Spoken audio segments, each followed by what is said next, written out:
It constitutes contempt of the National Assembly to knowingly withhold, misrepresent, or conceal any information relevant to the committee's work. Furthermore, in accordance with parliamentary privileges, any statement you make before this committee shall not be used against you in any court of law, except in cases of perjury. That is, if it is proven that you deliberately provided false information while under oath. You are therefore expected to cooperate fully and provide truthful, accurate, and complete responses to all questions posed to you, whether by the committee's legal counsel or by honorable members of this committee. The committee appreciates your presence and expects your utmost candor and cooperation throughout this proceeding. It will also be important for us to allow you to formally introduce yourself, and then we get into the business proper.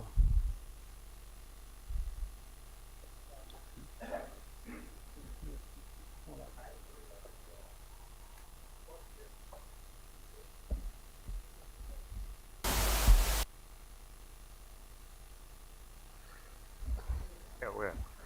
Honorable Chair, Hello. perhaps if I could advise that we do the oath taking first. Well, that was what I was about to say. That was what I was about to say.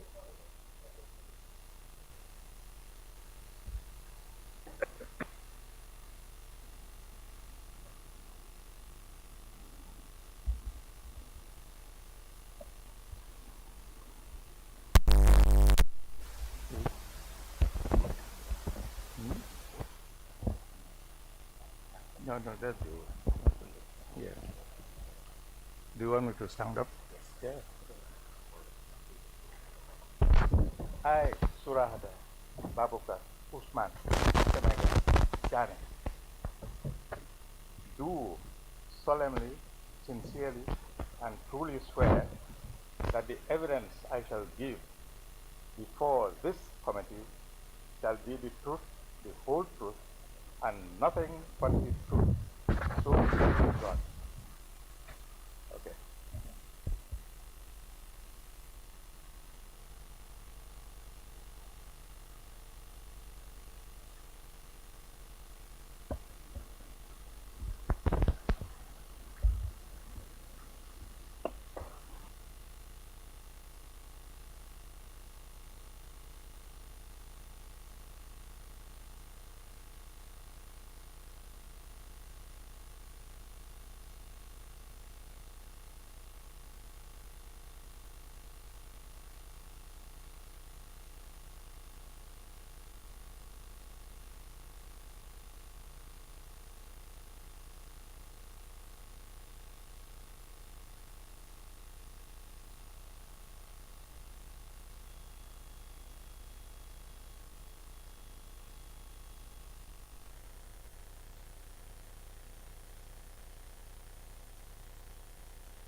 بل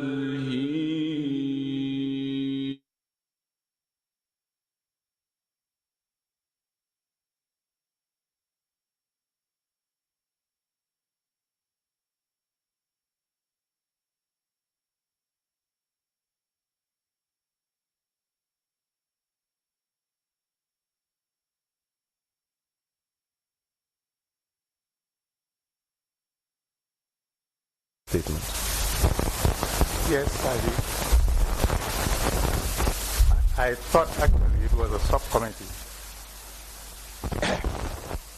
But it's now I know they were investigators. But it doesn't matter to me. Very well, very well. Honorable Chair, if the committee would permit me, I would like to tender the documents submitted by the witness. Very well. And I would also ask that the Secretariat present the witness with a list of the documents for confirmation of the same.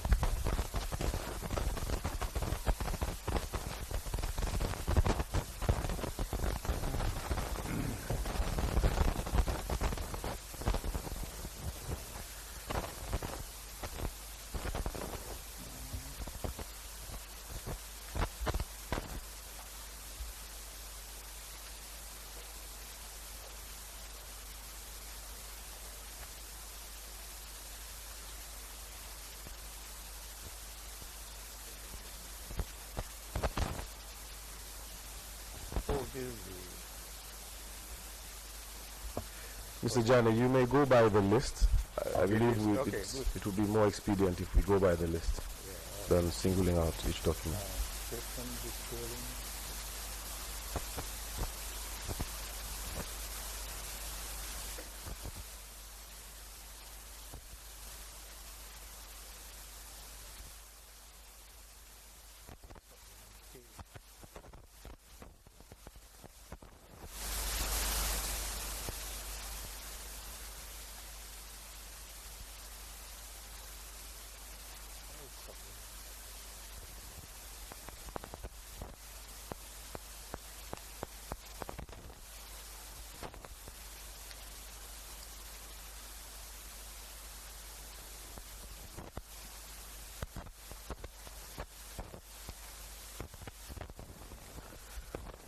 Honorable Chair, as the witness is identifying the documents, and just to be clear, Mr. Janneh, you need not identify them all.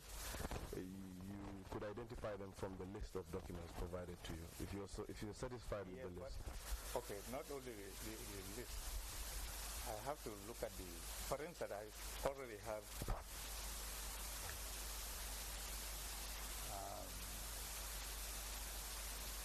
supplement A to the Gambia deadlock.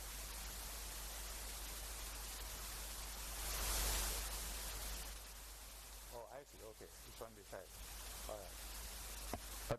At any point, if you need assistance from your aide, Yes. he can approach you at any time. Yes, it's all right. I've now seen it. You know, I just wanted to make it clear that supplement A deals with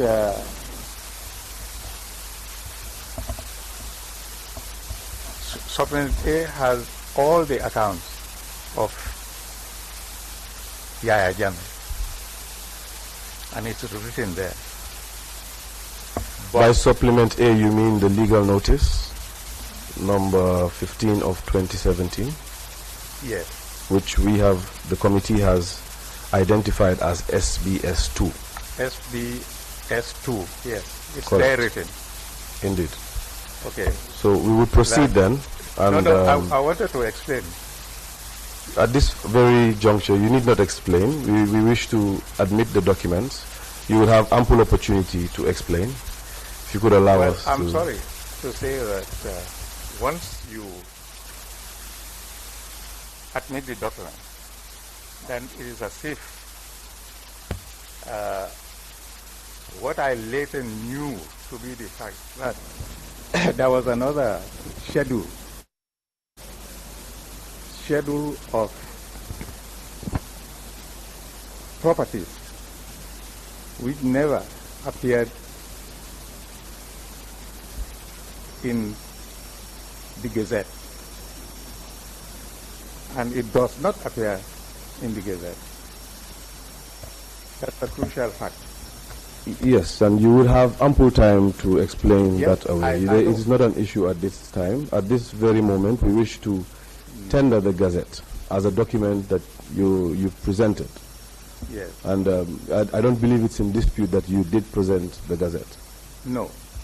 Honorable Chair, on that note, I would apply that the document is tendered by the witness, rather submitted by the witness, be tendered in this manner. From SBS 1 to SBS 1 being the statement accompanying the documents, SBS 2, or rather SBS 1A being the supplementary statement taken by the investigators for the Select Committee, which will be later added to the list of documents. I acknowledge that it doesn't feature in the list of documents now. SBS 2, which is the legal notice number 15 of 2017. And then we move on to 3 volumes of documents. The first being marked SBS O for SBS orders. And it's a series of documents from 1 to 23. And then the second series is a series marked SBS C for correspondences. It's a series of documents from 1 to 45. So that is SBS C1 to SBS C45 in chronology. The third series is marked SBS FD, representing SBS further documents, which is marked from series 1 to series 22. And though that would form part of the evidence submitted by the witness. If the chair is satisfied, I wish to proceed with questioning. That's fine. Thank you. I'm grateful, Chair.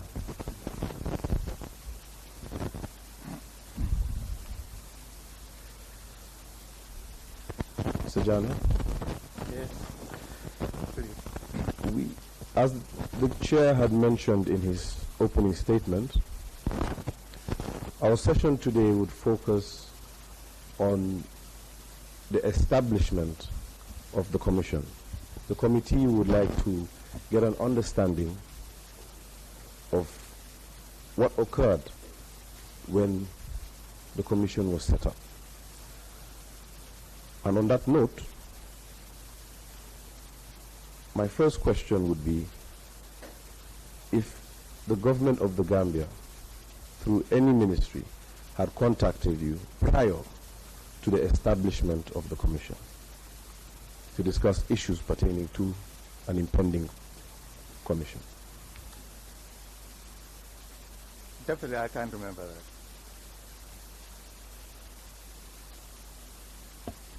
Because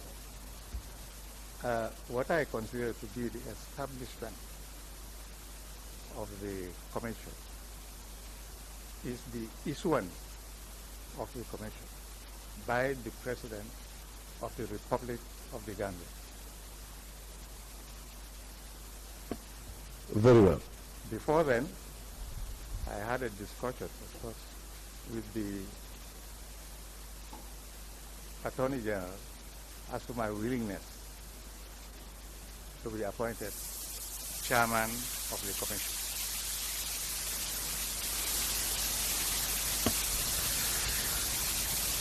And those are the conversations that we are interested in. How did they come about? Who initiated it? It was the Attorney General personally, whom I know very well, who initiated the whole thing as far as I am concerned. Thank you, Mr. Janneh. And when you say Attorney General, who are you referring to? Who was the Attorney General at the time? Mr. Ba Kambedu.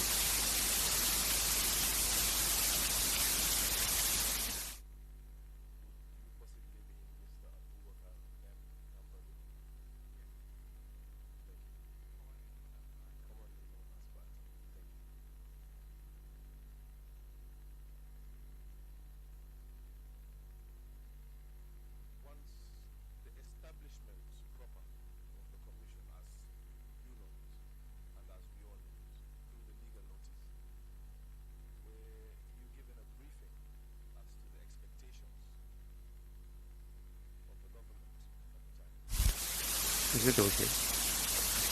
Sorry, can you say it again? Because Indeed, I can. Upon establishing the commission, did you undergo any briefing from the government as to the expectations of the commission? oh yes, I definitely remember again talking to Ba Kambedu. Not alone, but with my other two colleagues. I want to make it clear here. Maybe we can say the commission, understanding that the name is very long.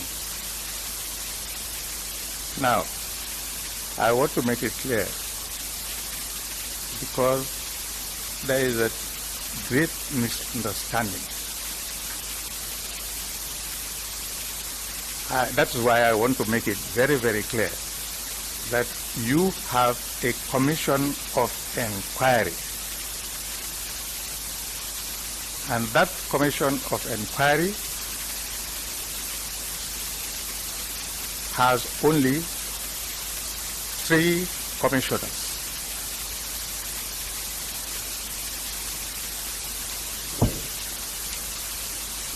And that can be verified from SBS 2. That is the Gazette itself. Indeed, in clause 1. Sorry, clause 1. That is on the 2nd page. Yes, where it is made absolutely clear that the commission of inquiry shall consist of Surahata, Janneh, Abiyose, George, and by Marseille. And these are the ones I recognize to be the commission, and no one else. Indeed, Mr. Jammeh. Yes. And in fact, clause 1 goes on to say in subsection 2 Yes. that Surahata B.S. Janneh. Surahata, sorry, not Surahata. My apologies. Yes. Surahata, that is, right? Yes. So in subclause 2, Yes. it goes on to say that Surahata B.S. Janneh Yes. shall be the chairperson of the commission. Isn't that so? Indeed. Well, aside from the legal notice, putting the legal notice aside, Yes. were there any other briefings in your recollection? I remember very, very clearly. It was very clear because we had several meetings, with the Attorney General, and I believe he was supported by the Solicitor General or somebody in his office.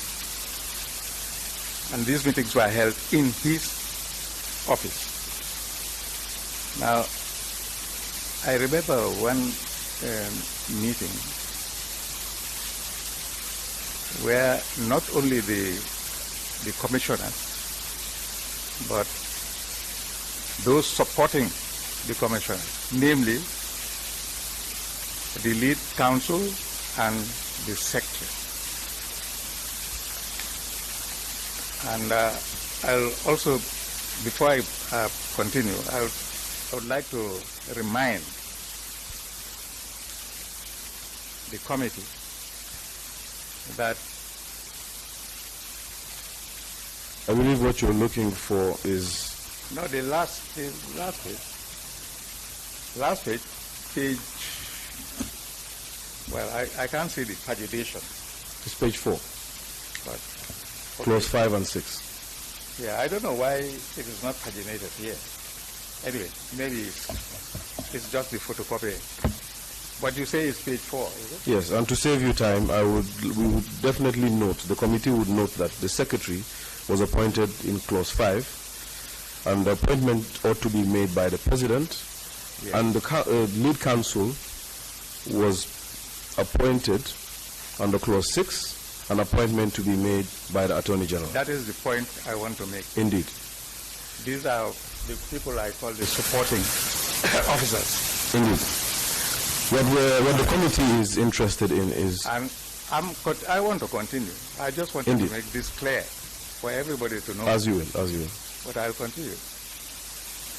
On the question of whether we had a meeting after the commission was issued. The focus is not quite on the happening of the meeting, but the occurrence, what occurred in the meeting, the agenda of the meeting. Yes, the agenda. Indeed. Okay. What I remember is that these were just preliminaries. And the most important point was that, unlike, for instance, of course, the TRRC came after us. But unlike the TRRC, this commission, never ever. We went by the Commission of Inquiry Act 1903. It was a general act for all commissions of inquiry. That is very, very important. Whereas, this by way of contrast, the TRRC Act was an actual act of parliament setting out everything that the government and parliament wanted. So we had to depend for our mandate on 3 things. That is the Constitution, Section 202, etc. That's number 1. Number 2, the Commission of Inquiry Act 1903. I'm not making any mistake. Some 100 years ago. And this, the TOR. So we had to sit down, all of us, that is the 3 commissioners, the secretary, the legal, the lead counsel, and I think it must have been the Solicitor General. I'm not sure. I can't remember. And it was made clear to us that we would have no budget of our own. No budget. I think you'll remember that the TRRC has its own budget. We were not to spend any money, and we had to be completely dependent on government for our any money being expended. So, Mr. Janneh, we'll come to that. I'm very interested in your interdependency with the ministry, yes, especially with regards to finances and budgeting. However, for now, the committee would like to know whether in that meeting the scope, function of the commission was discussed to the extent where it furthers whatever was detailed in the legal notice 2017. I don't quite understand the question. Can you repeat? In that meeting, yes, Mr. Janneh, that you refer to, where yourself, your fellow commissioners, lead counsel, the secretary, and a team from the MOJ, forming the Attorney General himself, and probably, in your words, the Secretary General, sorry, the Solicitor General rather. Aside from the fact that there were issues, I would say, with your budgetary interdependence with the ministry, that was perhaps an agenda of the meeting. Apart from that, you also spoke about the governing tools. You gave us 3 instruments that would govern the operations of the commission. The committee would like to know whether, beyond what is entailed in these 3 instruments, was there any further discussion as to the scope and function of the commission or commissioners in that meeting, beyond the scope of legal notice number 15 of 2017?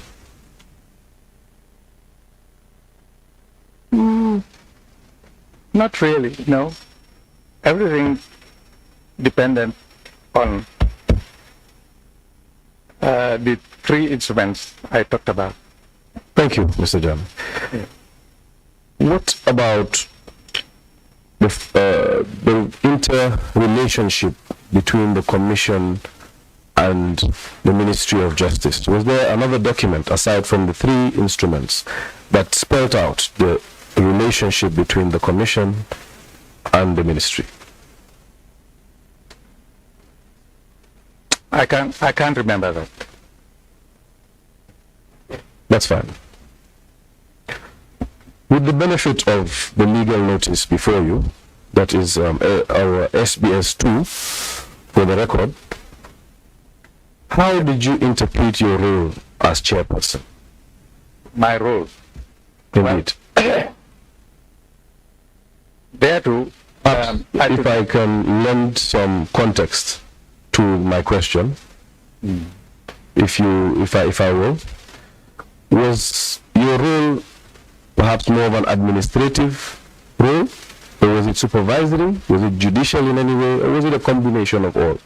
When you say your, as chairperson, your role as chairperson. Okay, then we have to refer to this document. It is very important that in SBS2,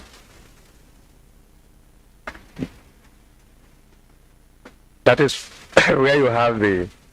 Indeed, if I could help, Mr. Janneh, it would be entailed in clause 2. Sorry? On the second page, clause 2. I believe that is what you are looking for. Clause 2. No, that's not what I want to state. What I want to state is that... As you please. There is nothing in SBS1, that is the TOR, which says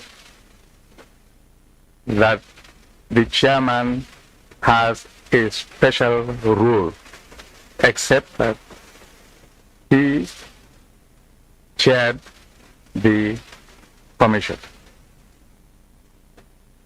But of course, the interpretation, as in all organizations, when you have a chairman and there is voting, then the chairman naturally would have the casting vote, even though that is not stated here.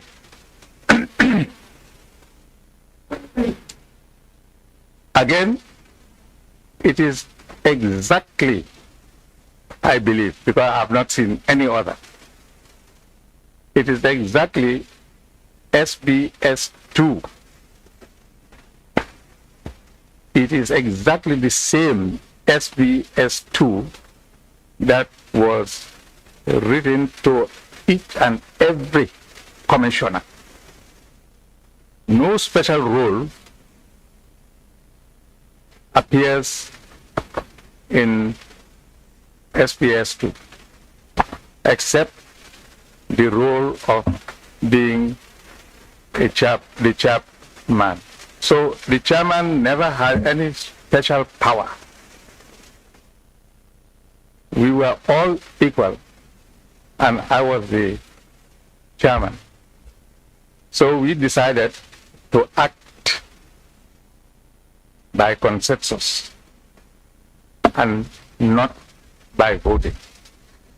And I will tell you that I cannot remember once when we disagreed to the extent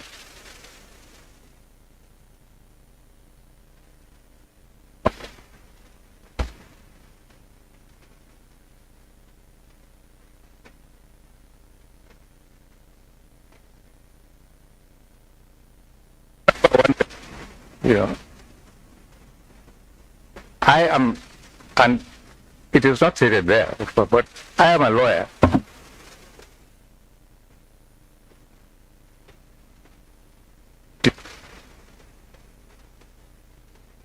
Two years ago. There is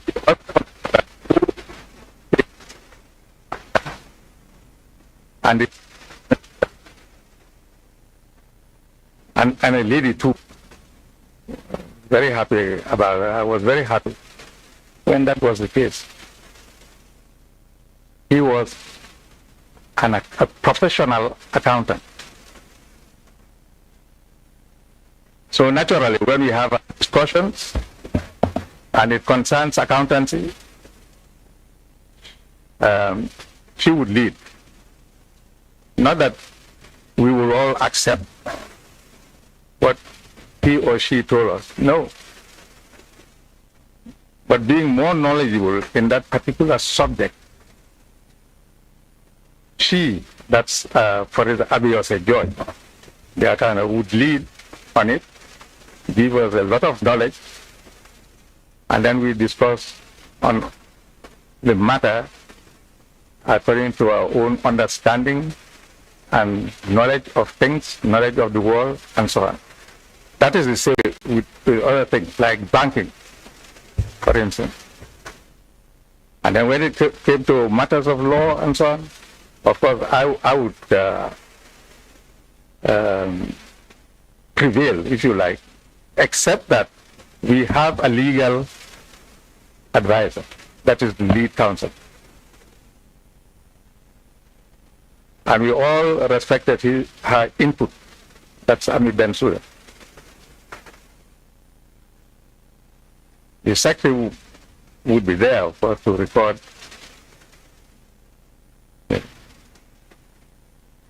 And later on, the secretary was assigned certain duties. That is how we work. That is fine.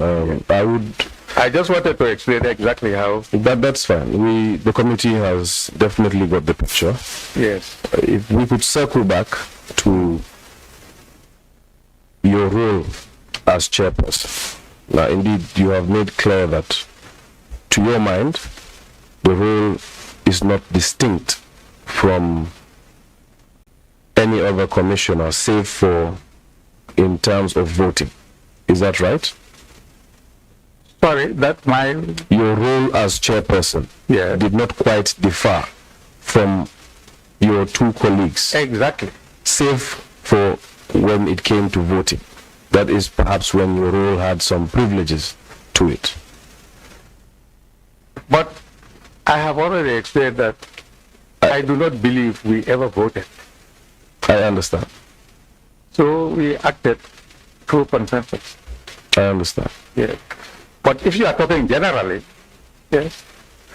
So can you draw the distinction between how the consensus agreement would come about as opposed to voting? Would, if at all, you did mention that at times there would be disagreements.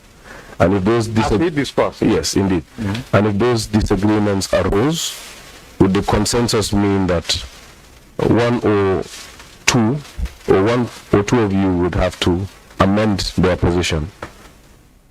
Elaborate on that. Yes, I mean, it's simple. Really. We are there, the two of us. I already explained to you that depending on the subject matter, one of us would prevail on that particular point. But then you discuss, you disagree here or there, and so on. And then on that particular point, Well, you may be more convinced by your colleague or by another colleague, and you submit. That's it. Thank you, Mr. Jammeh. Simple as that. Thank you. Honorable Chair, I would like to present to the witness MOJ DC and MOJ 3A, 3C, and 3D. And for the benefit of the witness, I would present these exhibits to him. However, before I do, just for the record, MOJ 3D is the appointment letter for the chairperson, Surahata B.S. Janneh. Did I say it well this time? Yes. MOJ 3C by Mas Sen, and MOJ 3A Miss Abiosi George. If the Secretariat could assist, present these exhibits to the witness.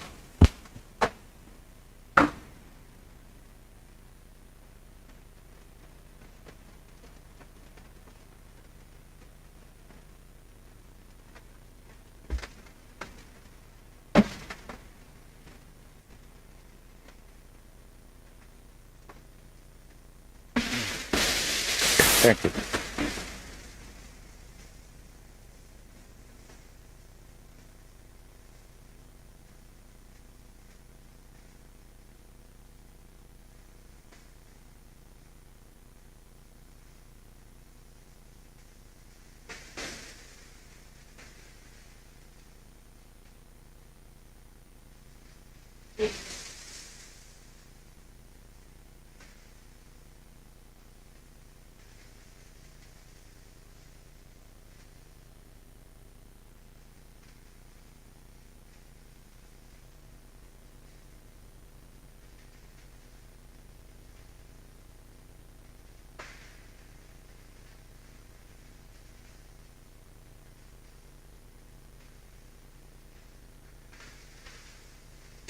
Mr. Janneh, Yes. what you are looking at? Now I've looked at one page. I'm looking at the other. Okay, I would afford you Yes. a few seconds to peruse all documents.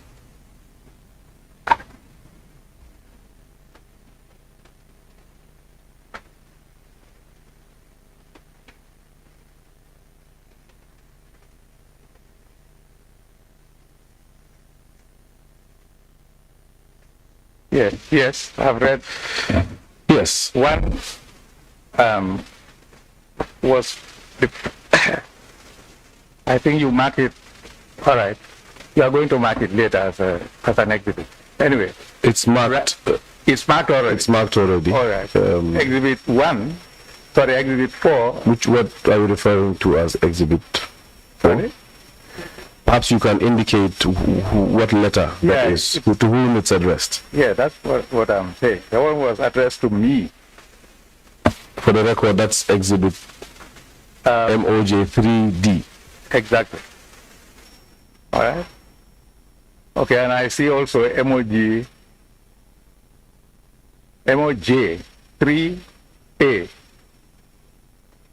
MOJ 3A addressed to Abiosi George. And both letters were signed by Cherno Marena, Solicitor General, and Legal Secretary. Indeed. Yes. So, Janneh, I would want to look at these 3 letters. Perhaps. Sorry. Oh, sorry. There is a third one. There's a third one. However, the contents of the third one, the contents of MOJ 3C and 3A are exact, save for by mass. Yes. save for the address. Okay. And there's a slight difference between the 2 letters. If you look at paragraph 3, 3. rather the second That is the paragraph. letter addressed to me and the letter addressed to Yes, both letters. by mass. Yes, all 3 letters. We focus on the second paragraph. Is that? I am pleased. to inform you. Yes, please read that out, if you may. That is mine. The one addressed to me. I am pleased to inform you that the President of the Republic of the Gambia, His Excellency Yahya Jammeh, acting under Section 222-2001 of the 1997 Constitution of the Gambia, has appointed you as Commissioner in the Commission of Inquiry into the financial activity of public bodies, enterprises, and offices as regard their dealings, etc. You are further designated as the chairperson of the commission. Okay? Kindly familiarize yourself with the terms of reference. Okay, that's right. Before you go on to the next, yes. The committee is interested in the paragraph that says, that begins with kindly. It says, kindly familiarize yourself with the commission's terms of reference. Yes? As a guide to your work. Indeed. Yes.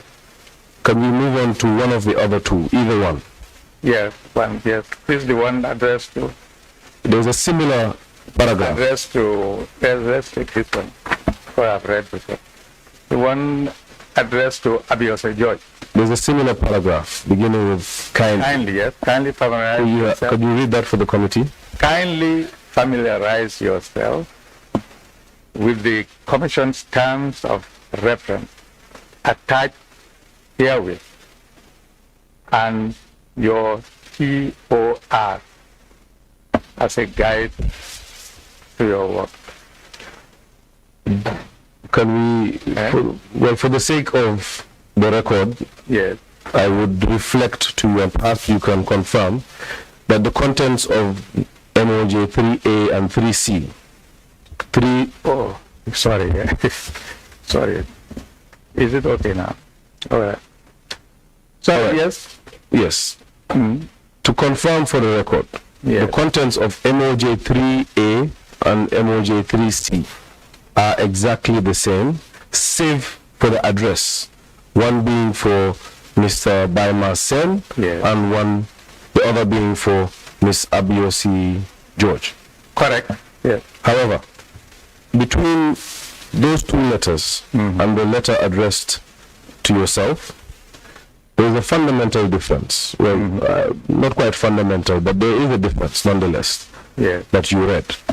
And the difference, as you can confirm, is that for the other two letters, there is reference to an attached TOR. Yes. And for your letter, no such attachment is alluded to. Yeah. Could you comment on that? Well, it is exactly as it is. Yeah. With the two letters, TOR is attached. But with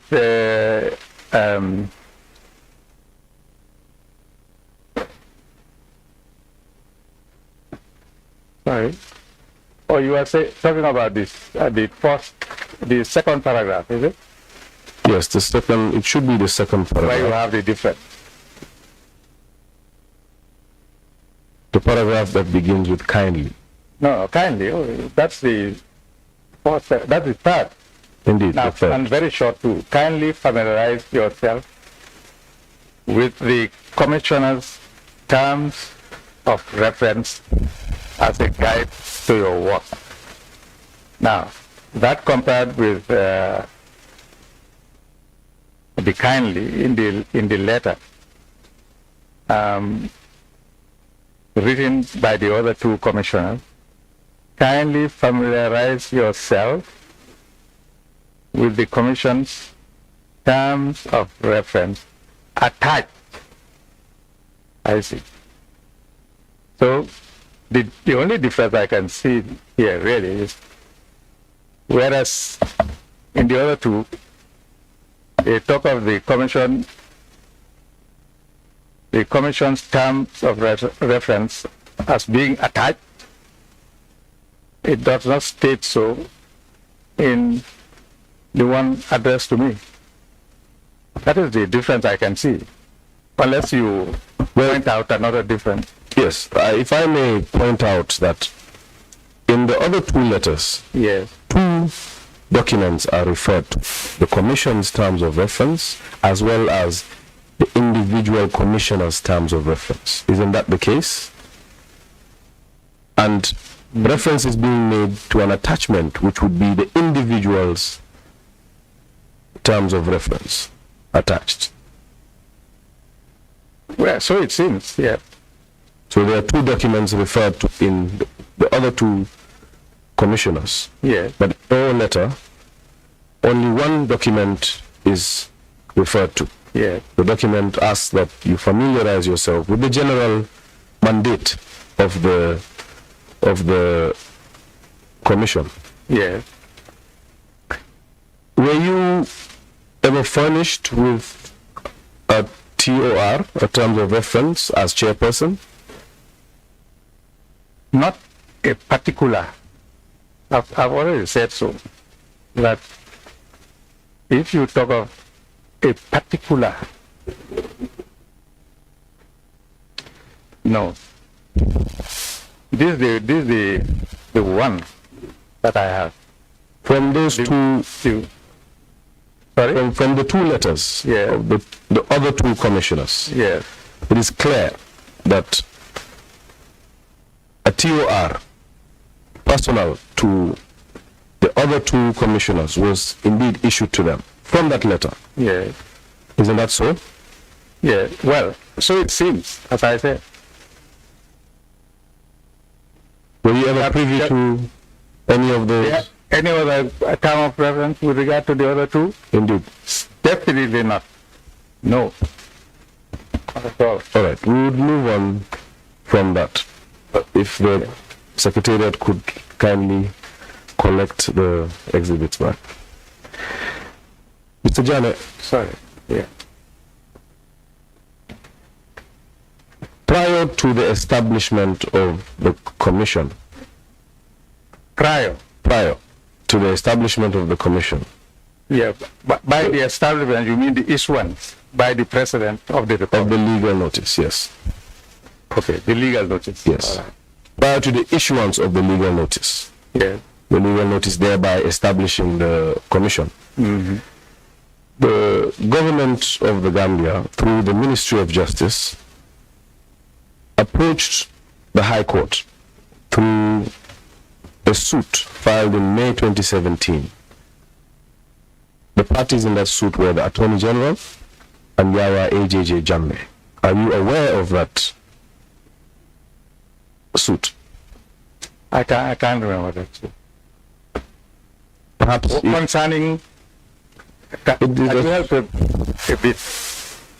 I mean, what did that suit concern? I will ask that the Secretariat Yeah. furnish you with a copy, but I will also go on to dilute the issues in the suit. Yeah.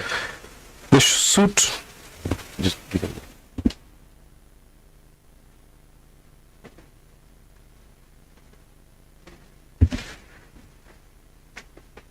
The suit filed in May 2017 was the government's attempt, having received reports from different institutions as to financial mismanagement of the former regime. The government sought an order to preserve all the assets that were subject to that mismanagement, or that were the subject of those reports. Mm.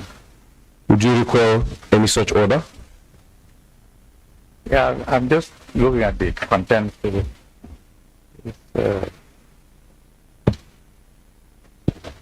It's,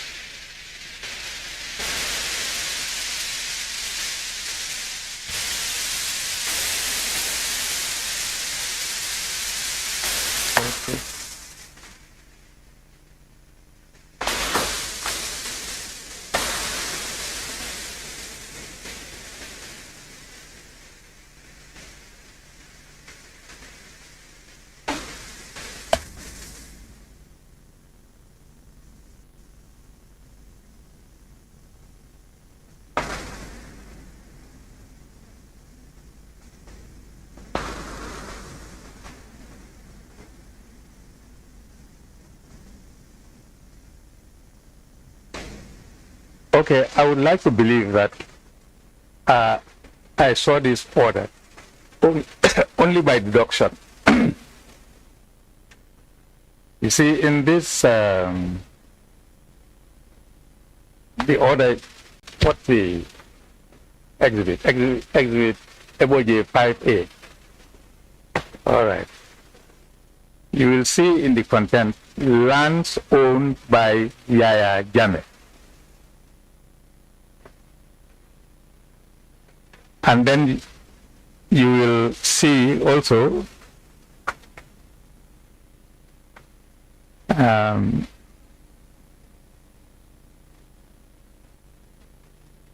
account controlled by Yahya Jammeh.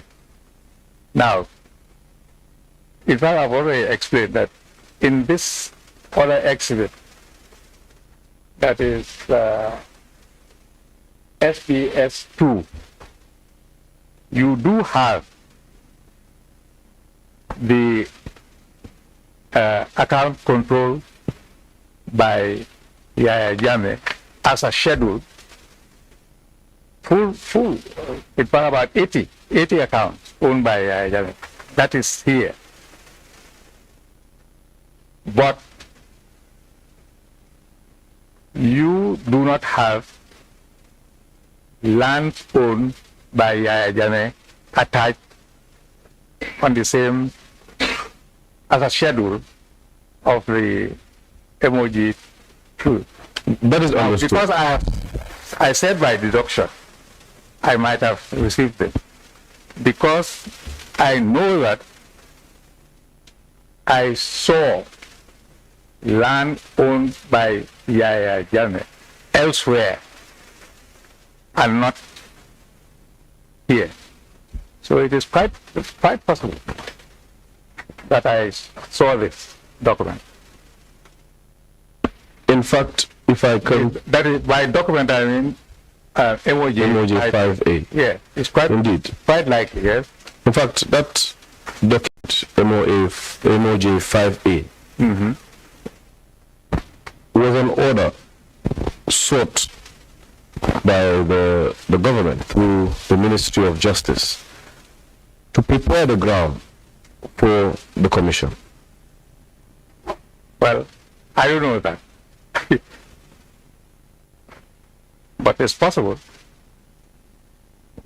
You acknowledge that the annexure to the order is similar to the annexure to Legal Notice 15 of 2017, with extension, of course.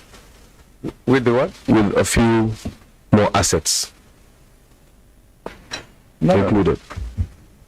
It's similar only to the extent that it contains a schedule for the accounts in banks. But it never had a schedule for the land purportedly owned by Yahya Jammeh. But when you say it never had the schedule of the land, you mean the legal notice never had the schedule of the land. But the order contained the schedule with lands owned by Yahya Jammeh. Isn't that so? Sorry?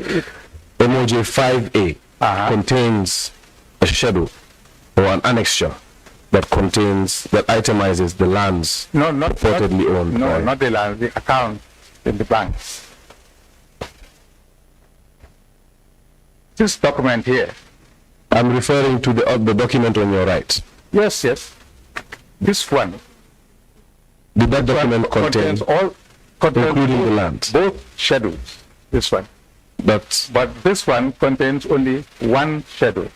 Fine. Yeah.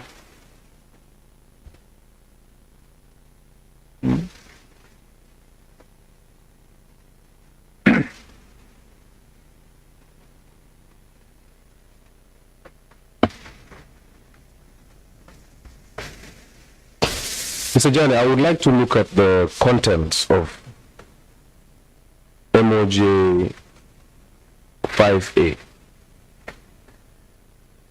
Yes. when one goes through the order of the court, it was indeed an interim injunction. Oh, yes, yes. And it had elements of a freezing order, freezing certain bank accounts. Well, as I say, I have not read it thoroughly, but I believe so. It's an order. Honorable Chair, yes. if we could give the witness 2 minutes to peruse. Or even less than that. Maybe. Indeed. That's okay. Yeah, let me. At the first thing to go over.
The issuance of the legal notice. commission. No, I'm talking of the commission of inquiry itself. Yes. For the commission of inquiry itself was issued by the President of the Republic.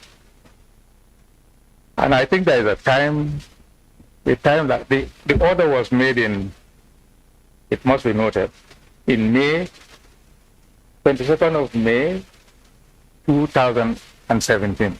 Indeed. Yeah. Indeed. Honorable Chair, with the assistance of the Secretariat, I would also like to show the witness MOJ 2. Yeah.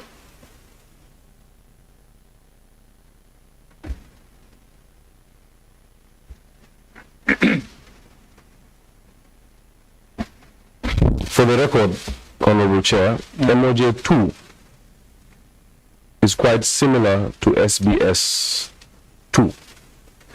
However, MOJ 2 is a copy of the legal notice number 15 of 2017, a certified copy submitted by the Ministry of Justice. And SBS 2 is the same document, purportedly, Okay. submitted by the witness. Yeah. So, Janneh, I would like you to look after the last page of the last pages of the legal notice itself. Oh, That the is last after the last page of the first annex. of the legal notice. Okay. Oh, there is an annex. Okay. Okay. Apart from those schedules. The schedule is what I'm referring to. Oh, the schedule. The schedule, right. yes. What is the first schedule on MOJ2? Land owned by Yahya Jammeh. Indeed. Can you confirm that that is a schedule to legal notice number 15 of 2017?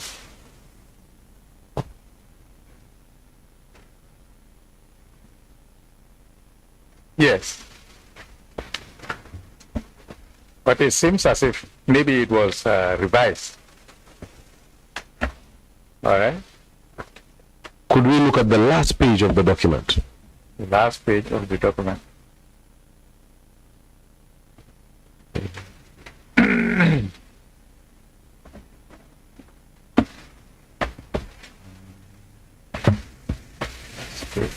Oh, sorry.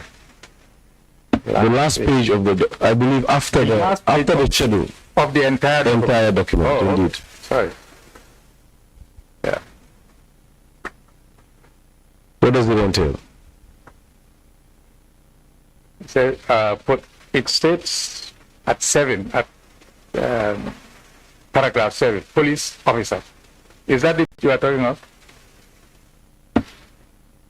What, at the foot of the document, what does it state?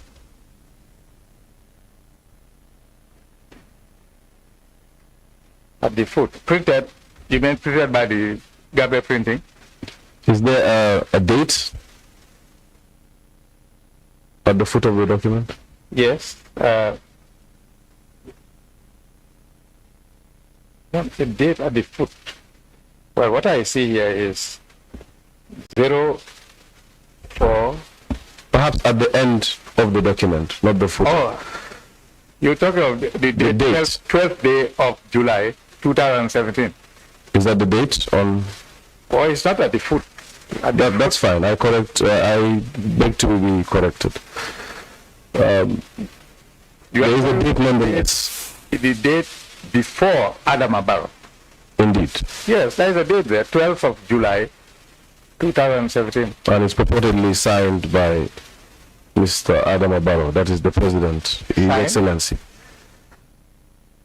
Is it signed? Well, unless the signature I see there is faint. But because remember, I see here, you can see it yourself. Certified true copy.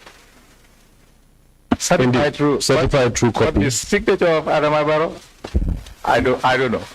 Indeed, but you do confirm that the document is dated the 21st of July, 2017. 2017. Yeah, and this document is a certified true copy. Indeed. And I do not know I see a signature, but I do not know that that is the signature of Adama Barrow. I'm satisfied with that. Maybe the person who certified it signed it.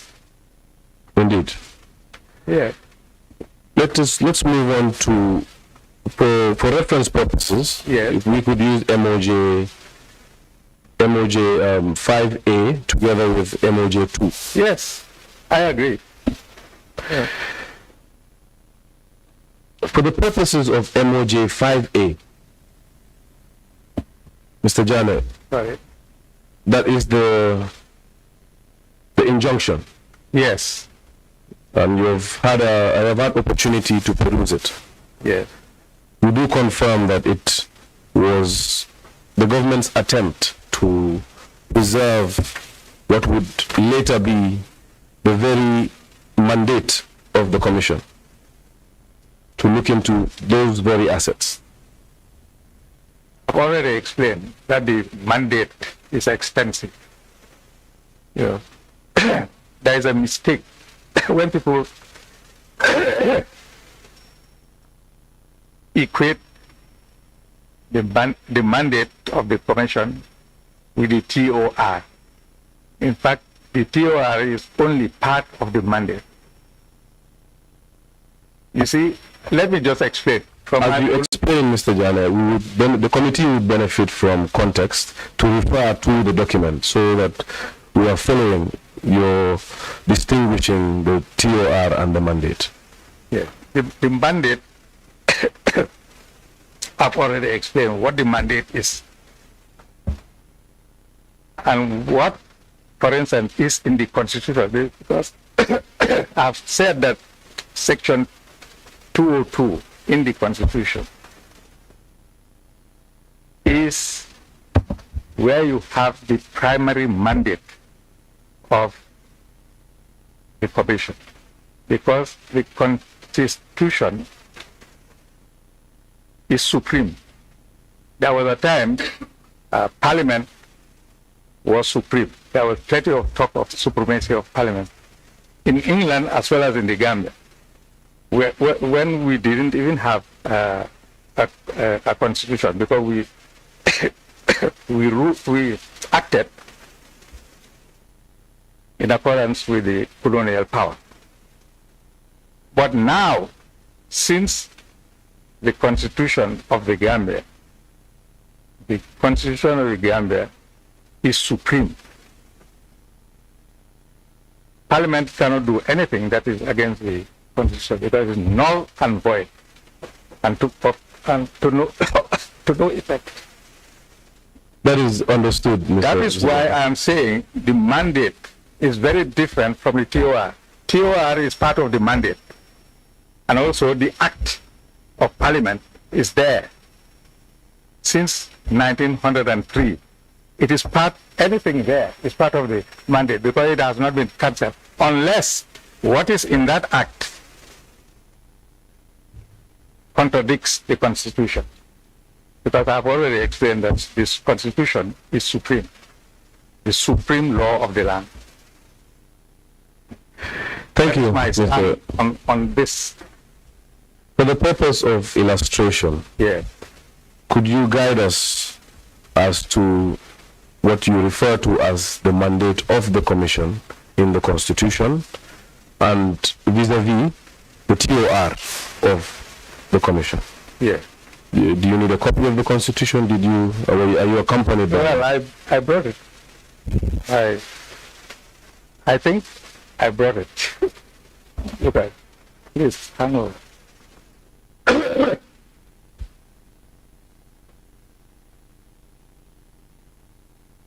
Mm-hmm.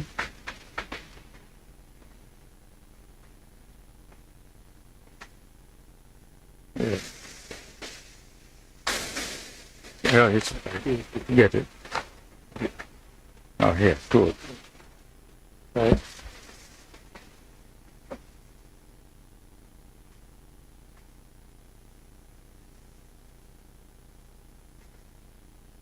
Right. Now, yes, I've got the book. I mean, what's the question? The question is to guide the committee as to the mandate of the Commission vis-a-vis the TOR of the Commission.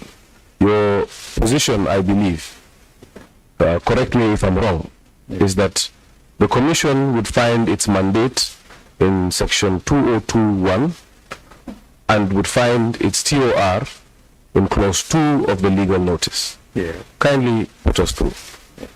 And never forget the Act itself. The Act as well. Wherever it does not contradict the Constitution, it is existent. All right, but now we deal with the Constitution. It starts with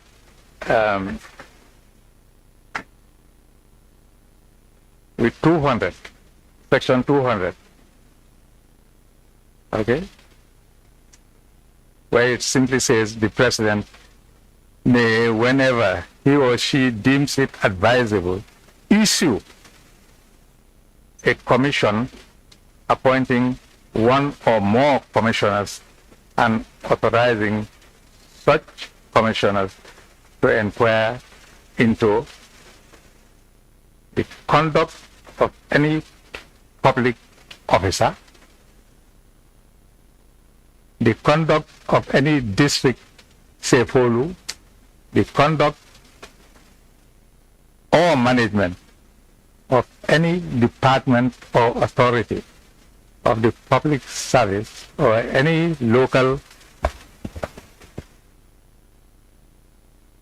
authority or public enterprise, any matter whatever arising in the Gambia in which an inquiry would, in the opinion of the President, be for the public good. So, Jammeh, I believe that is fine. You need not exhaust the whole provision. Yeah. From the provisions, the dictates of Section 200, as you have read, yeah, to my mind, Mr. Janneh, would be a general provision as to the issuance of a commission or the establishment of a commission. I prefer the word issuance because that is what is in the Constitution. Indeed. And I seem to see a difference between issuance and establishment. But I'm just that is perfectly fine. My own point of view. Indeed. Yes, all right. So what is the question? The question is, to my mind, yeah, Section 200 seems to detail out the general powers of the President as to issuance of commissions of inquiry in general. Yeah, I agree. Perhaps if I may direct you to Section 202. 202, yes. Functions and powers. Indeed, which provides for the functions and powers of commission. Yeah. Would you mind reading out Section 202.1? 202.1. 1A and B. A commission of inquiry shall make a full and impartial investigation into the matter in respect of which the commission is established. B, furnish in writing a report on the results of the inquiry, including a statement of the reasons leading to the conclusions of the commission. Yes. Again, to my mind, Mr. Janneh, this Section 202 spells out the general functions of what a commission of inquiry ought to be set up to do, in general terms. Yes. I would also like to refer you to the Commissions of Inquiry Act, as you had previously referenced. Yes. Do you have a copy of the Act handy? No, unfortunately, that was not done. We will provide a copy for you. Very well. However, in the meantime, I would like to put a proposition to you that pursuant to Section 200, accompanied by Section 202.1, accompanied by the provisions of the Commissions of Inquiry Act, specifically Section 2, subsection 2, which you have the benefit of reading to the committee. The body of laws facilitates for the President to issue a commission and specify its mandate. And that mandate can only be found in the legal notice establishing the commission. Would you agree with that? As I said, everything in the Constitution. Speak to the mic, Mr. Jammeh. Everything in the Constitution prevails, even against what the President of the Republic believes or thinks or writes, including the TOR. Anything, everything that exists. So the Constitution prevails. Mr. Janneh, Nothing is unequivocally agree with you, yes, to the issue of hierarchy. When it comes to hierarchy, I agree with you unequivocally that it is first the Constitution, and then consideration would be given to the Act, and then consideration would be given to the legal notice.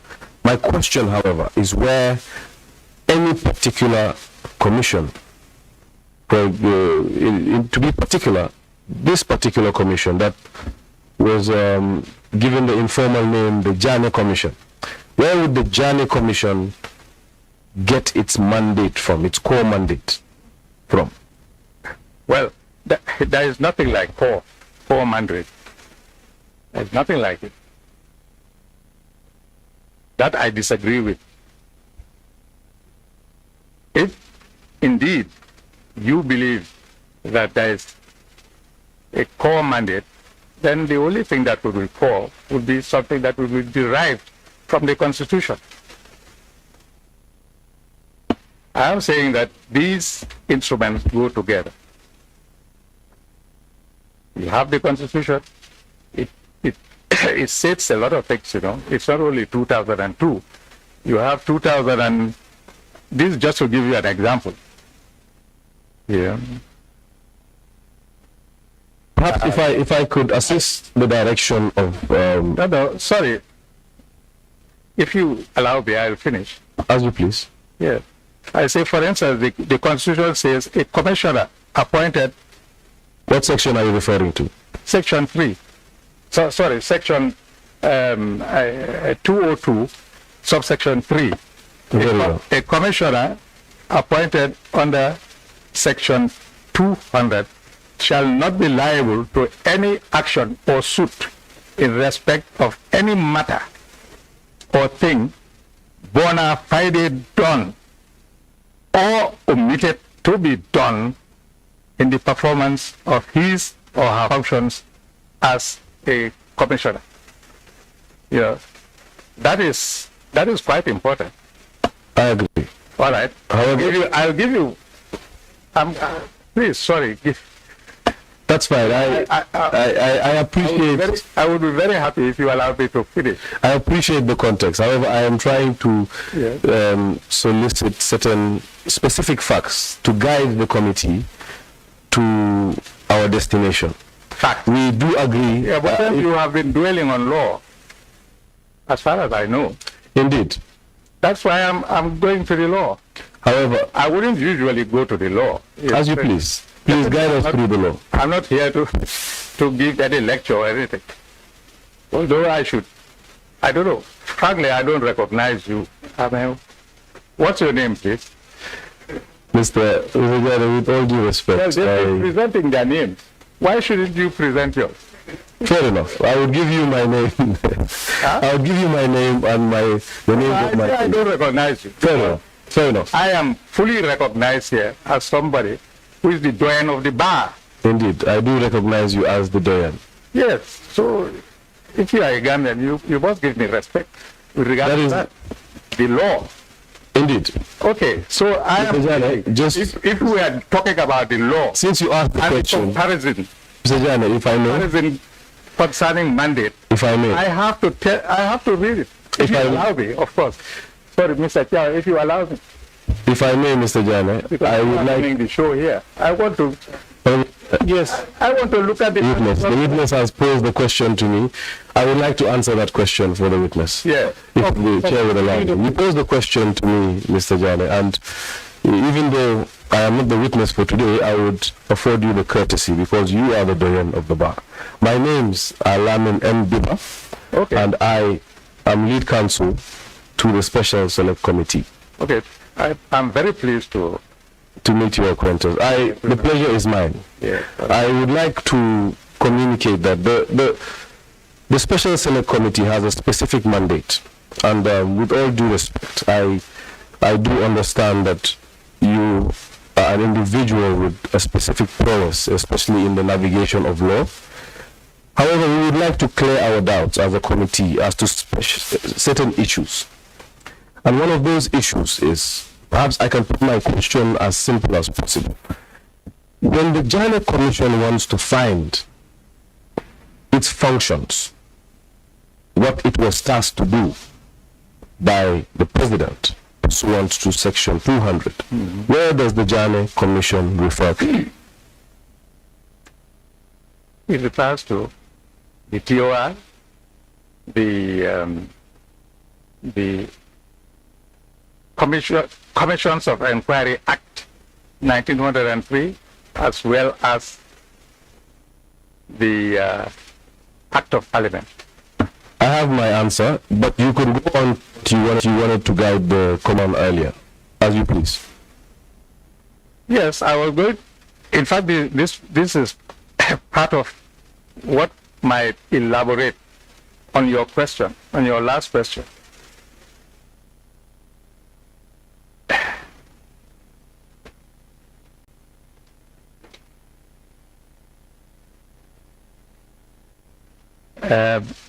You see, for instance, if you look at 2, I'm just giving you a few instances. That is section 2 of the Commissions of Inquiry Act. Subsection 2 of section 2. Section 202. All right? Are you referring to? Sorry, it's subject of 204. Sorry, okay. 204. Of the Constitution. Of the Constitution. A person against whom any such adverse finding has been made may appeal against such finding to the Court of Appeal as of right, as if the findings were a judgment of the High Court. Now, I've read that to make it known by the honorable members that throughout where this Constitution has not been specific, we have been following as closely as possible the High Court of the Gambia. And the justification is that in so many parts here, the Constitution has referred to the High Court. And I will give you the instances. And this is one of them. You have to look at, the appellant has to look at our judgment or at our findings, our rulings or whatever.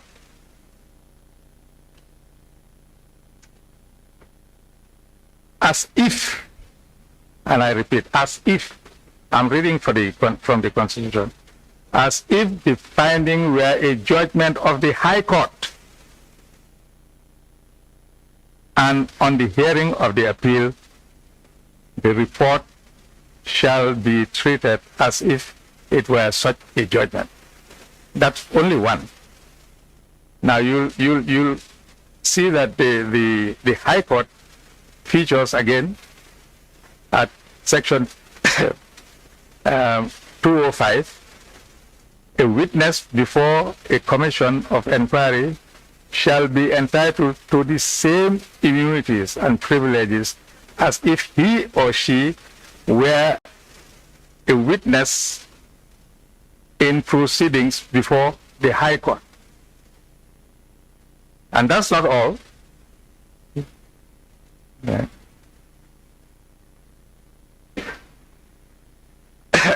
Here, this one is particularly interesting for the honorable members. Maybe the honorable members will do something about it. Proceed. And I believe it's also in the Commission of Inquiries Act of 1903. For so many years, there was neglect of this provision.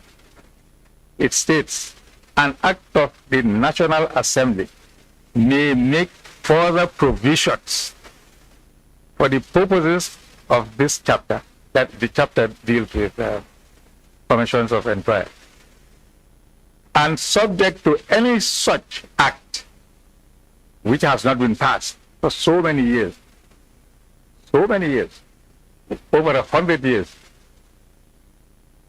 The power conferred by any law to make rules of court, you see, here again, we are dealing with rules of, we are dealing with the High Court and other courts in fact, for the superior courts shall be deemed to include power to make rules regulating the procedure and practice of all commissions of inquiry.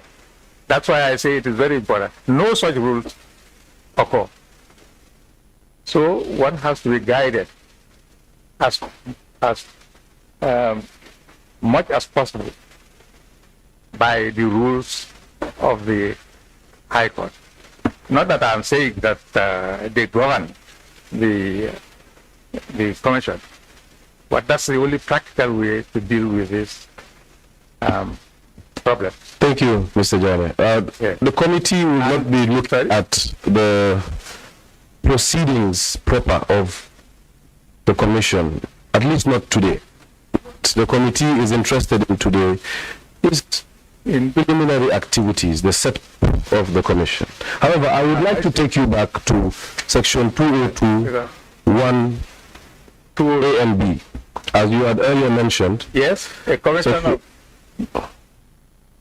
that's the one I just read. Yes, you read it, so no need to read it again. Yeah.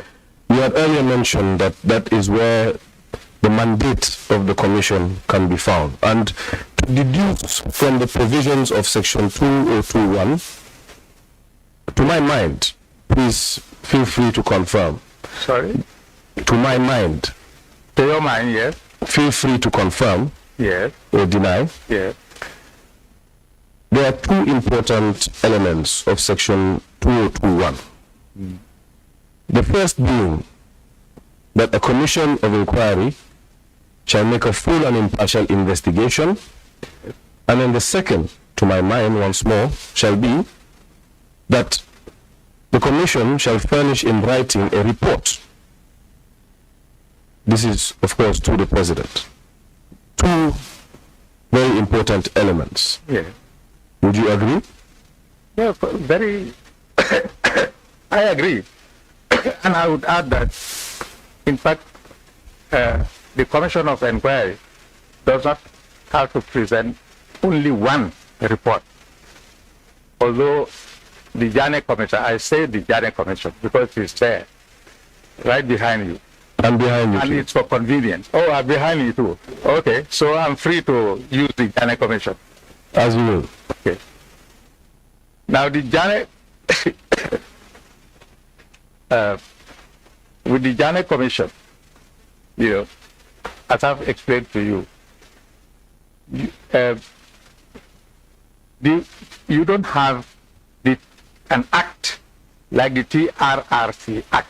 You don't. There is a TRRC Act, and in fact, I brought it with me. Mr. Janneh, I am very interested in that. However, if you would indulge me and put a hold on that until later in today's testimony, I am indeed very interested in that, and the committee is, and I will allow you the latitude to explain that in detail, especially with regards to the inner workings of the commission because of its setup. Because it was set up by a legal notice, it had budgetary consequences. But before that, if you may permit me, can we go back to... No, I want to understand. You mentioned budgetary... Indeed, I did mention budgetary implications. Yeah. However, I did also say that the committee would be interested in getting some facts, especially as to the way the commission was set up as a identity of the commission. However, that would be for later. For now, before we get there, to MOJ 5A, which should be on your right somewhere. That is the order from the High Court. Yes, MOJ 5A, yeah, I get it. When perused, when gone through and looked at, MOJ 5A is a court order laying custody of several assets to several individuals. And I would detail out that an institution as the Gambia Livestock Management Agency, Marketing rather, Agency, was given the responsibility of managing, or rather of having custody of all domestic animals, if I may put it that way, all livestock. Further, an institution like the ministry or the department responsible for parks and wildlife was entrusted with custody of the wild animals. At the Registrar General, all the lands and I believe shares, and so forth and so on. Of course, we had an official receiver appointed by this order. What the committee wants to understand is, what was your relationship, rather, if I can backtrack, what was the commission's relationship with these institutions? First, you mentioned livestock.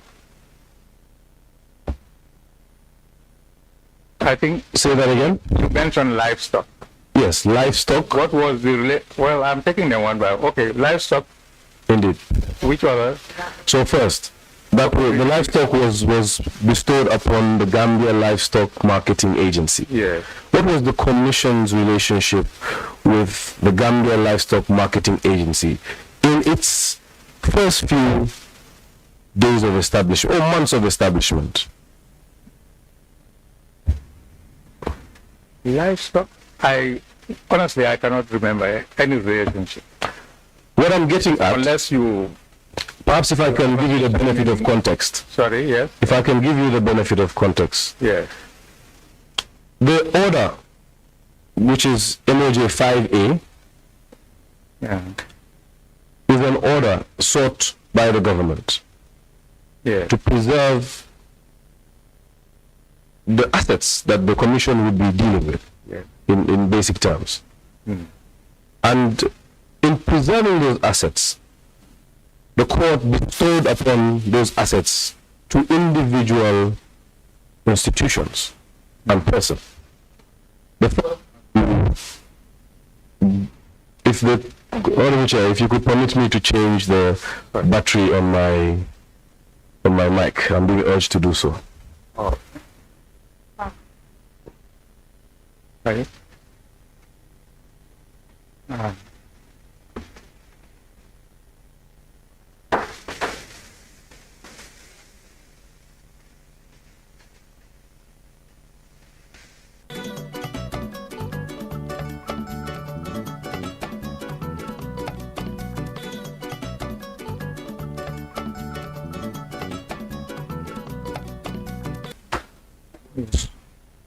Bestowed upon custody of the...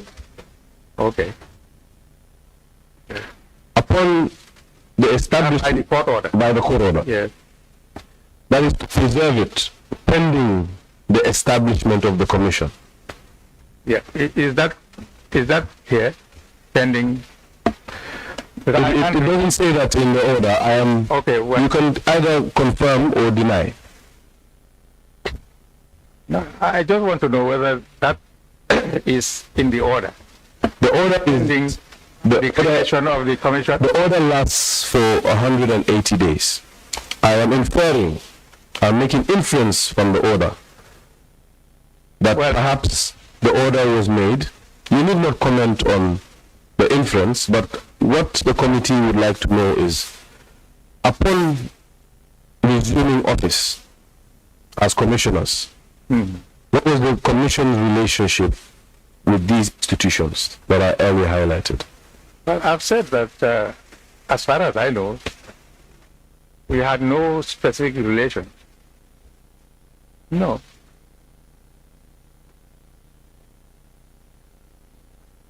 So that's the answer.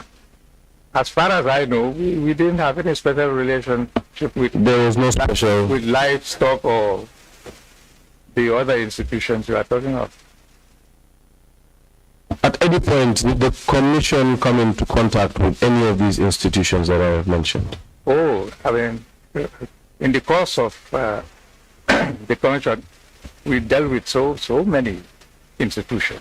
So specifically to it's these. not possible for me to remember. Fair enough. Definitely. Fair enough. We So can move on. Like, we even made suggestions relating to some of these institutions for them to do. That was part of our job, I think, although not mentioned in the white book. Indeed, we will get to the white book and reports eventually, perhaps on a different day. Okay. However, perhaps you could guide the committee.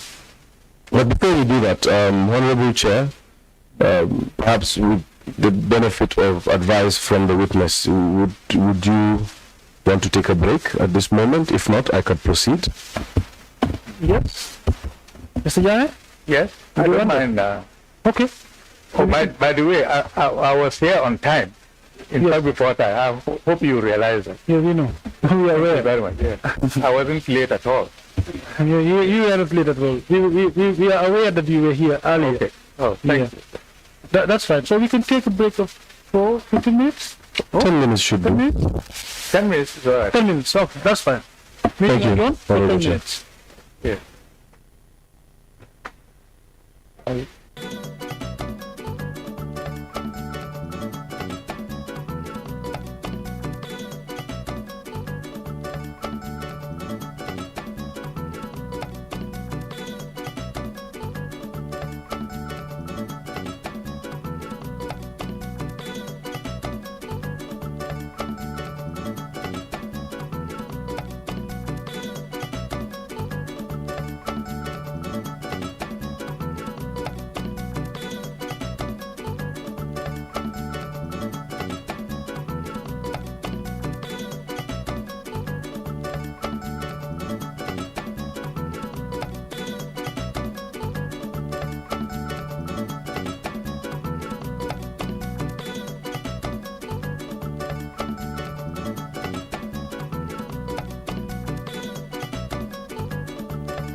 Specific relation.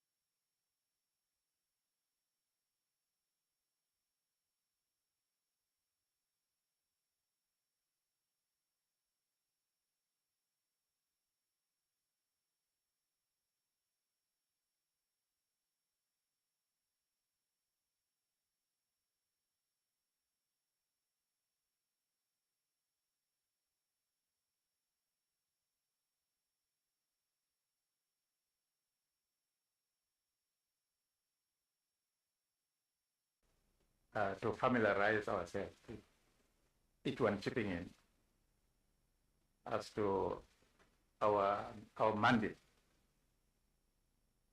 And then actually the lead counsel was present when we did that, because he was invited, as well as the secretary, even though they were not members of the commission, but they were invited so that we'll map out how we were going to deal with the proceeding. And I think it took a whole day really going through the act, the constitution, as well as the mandate. We really went into them in detail so that we would understand what was to guide us. That was the first thing we did. In fact, when it came to how to proceed, there was even a draft of how we were to proceed. By that I mean how complaints were to be made, etc. How appearing witnesses were to behave in court or give their evidence. Somewhat like a rules of procedure, so to speak. Yeah, that's exactly what I'm saying. We attempted that by doing a brief. And then everybody understood that, well, that was the way we were going. And it was closely related to the High Court proceeding. The thing is, all of us were I don't know about the others really, but it is very clear as far as I'm concerned that I've never, I say never, been a member of any political party. Of course I vote, consider who is better, whether constitutional or presidential, and I vote, but I have never joined a political party.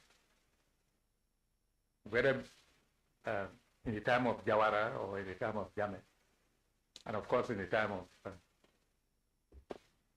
so that was, and it was made clear to everybody that we had to be very, very, very neutrally, the whole impartial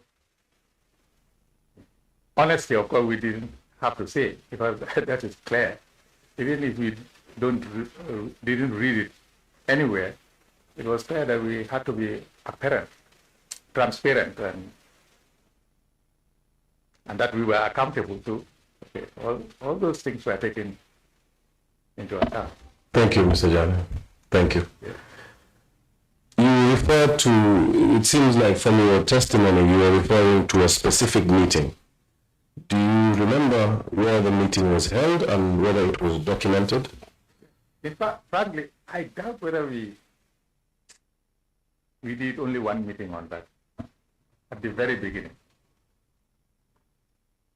And, where did that take place? At the premises allocated to us at Jammeh. Oh. There. Thank By you. the way, I can tell you the setup there. I mean, the commissioners had one house with about 3 rooms or so. The lead counsel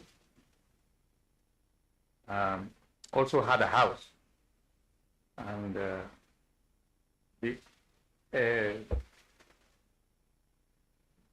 the secretary did not have a house, but had so many rooms within the body of the hotel. So we were all separate. Now, I think the commission headed about more than 50 personnel. That should be understood. It wasn't this wasn't a small commission. Dealing with the President of the Republic of the Gambia in the main. And from what we gathered from the assets and the accounts. The accounts were very, very, very difficult, very heavy. Mr. Jammeh, would you mind to speak on the mic? Yes. Oh, sorry. Yes. Can you get closer to you because? Very sorry. All right. So yeah, it's interesting you mentioned that there were over 50 personnel. Do you mean staff to the commission? Well, some of them were, when I say staff to the commission, it would mean perhaps that they were paid by us. And that is what I want to emphasize. We had no budget for anybody. All of us. I mean, the commissioners, for instance, were paid through the Attorney General by the accountant,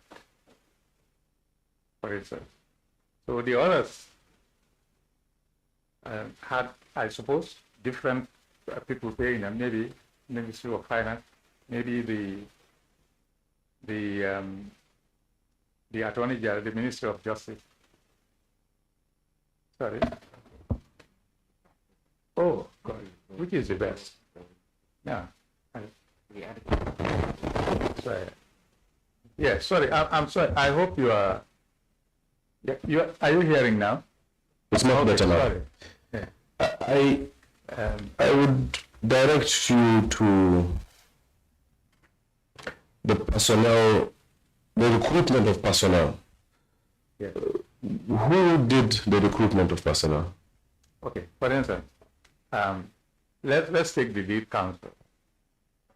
Lead counsel was assigned quite a number of things. She was, well, counsel to the commission, which is understood. You are the counsel to the committee, so I suppose you understand what you did. But then we are dealing with a huge. It's unbelievable, really, what he had to do. So many subjects all over the place, and the accounts were just tremendous. So we had to gather evidence, of course, not only on Yahya Jammeh himself, but his close associates and family members. So obviously, we needed a lot of investigators. And those investigators were handled by the lead counsel. We never contacted the investigators directly. They would come with their investigations, taking statements and so on. I'm sure you all are familiar with it. Then they will, having signed the statements or affidavits or whatever, then they would hand it over to the lead counsel. And then she and the other members, other counsel, would hand over what was relevant to us. That was how it reached us. Now, perhaps if I could kindly stop you there. okay. The committee is mostly interested in the establishment of the commission. Yeah. The inner workings of the commission, we do appreciate that perhaps is the prerogative of the commission, unless it is otherwise you could highlight. However, Mr. Janneh, if you could guide the committee on the preparation of budgets, especially the startup budget, when the commission just assumed office and started working. Who prepared the startup budget for the running of the commission? The Ministry of Justice. I told you we had no budget whatsoever. I think that was one of the first things I. Indeed, you did. First things I said. Indeed, you did. I suppose the Minister of Justice would do his budget, and I know, I have to tell you that the draft of the first budget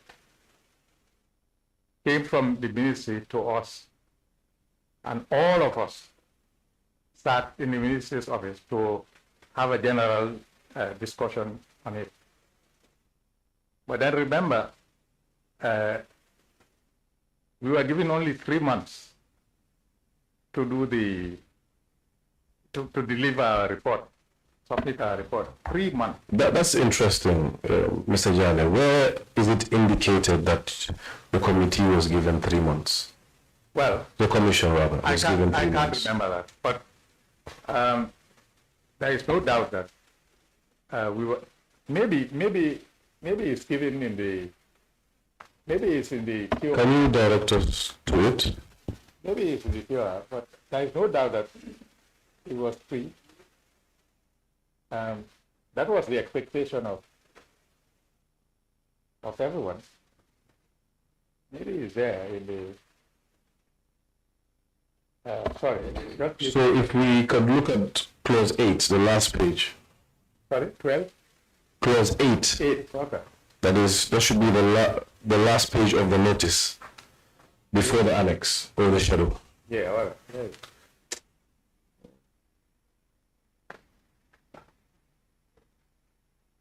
Actually, pardon me, Mr. Janneh, it's the last page of the document. The very last page of the document. That's page 4, paginated. So you have.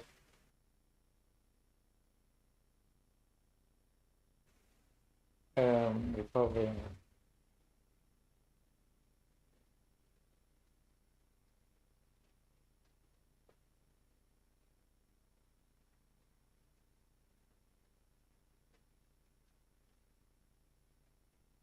Oh, well, I do not find it there yet. Yeah.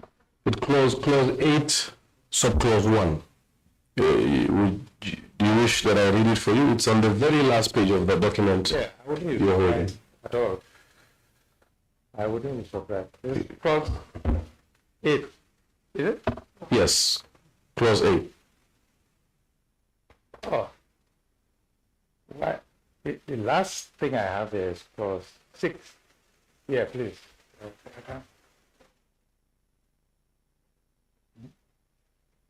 Is it? Have you seen it? Ah, okay. Okay, it's after the schedule. Yes. Yeah. Okay, duration. It's right there. The commission shall complete inquiry with a period of 3 months. That's it. I was sure we had to. Yes, if you could speak into the mic. Yeah, but then nobody knew how long this was going to take. And then just look at the report. Sorry.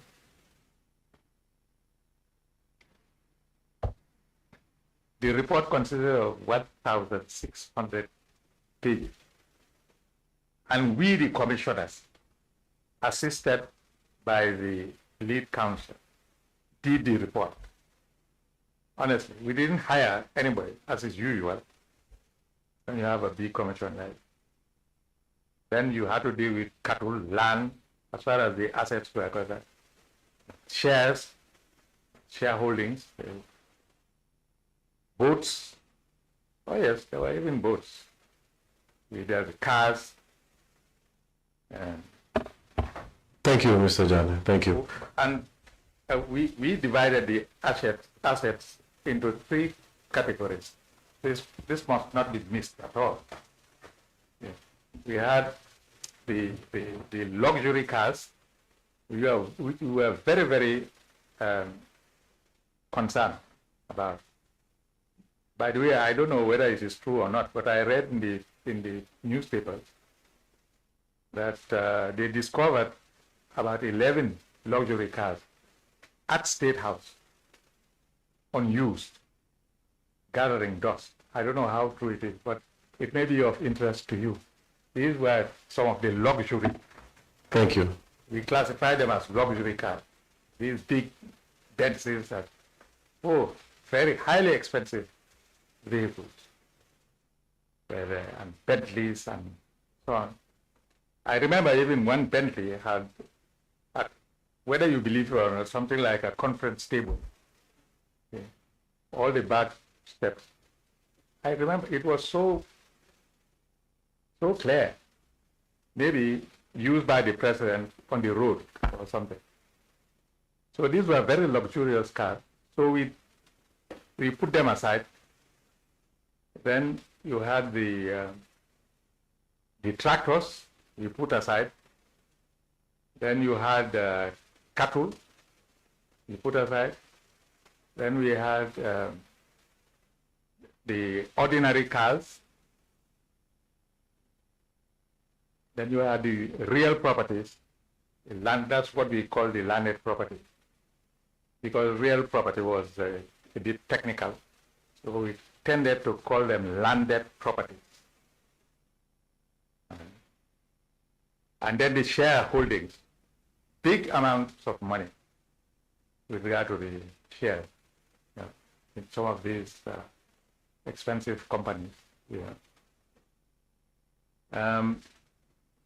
Those are basically the assets. Thank you. So when one talks of assets, I've seen that all over the newspaper. They simply talk of the landed properties. No. It's very different. These are the categories Definitely. of assets. So in fact, let me say this.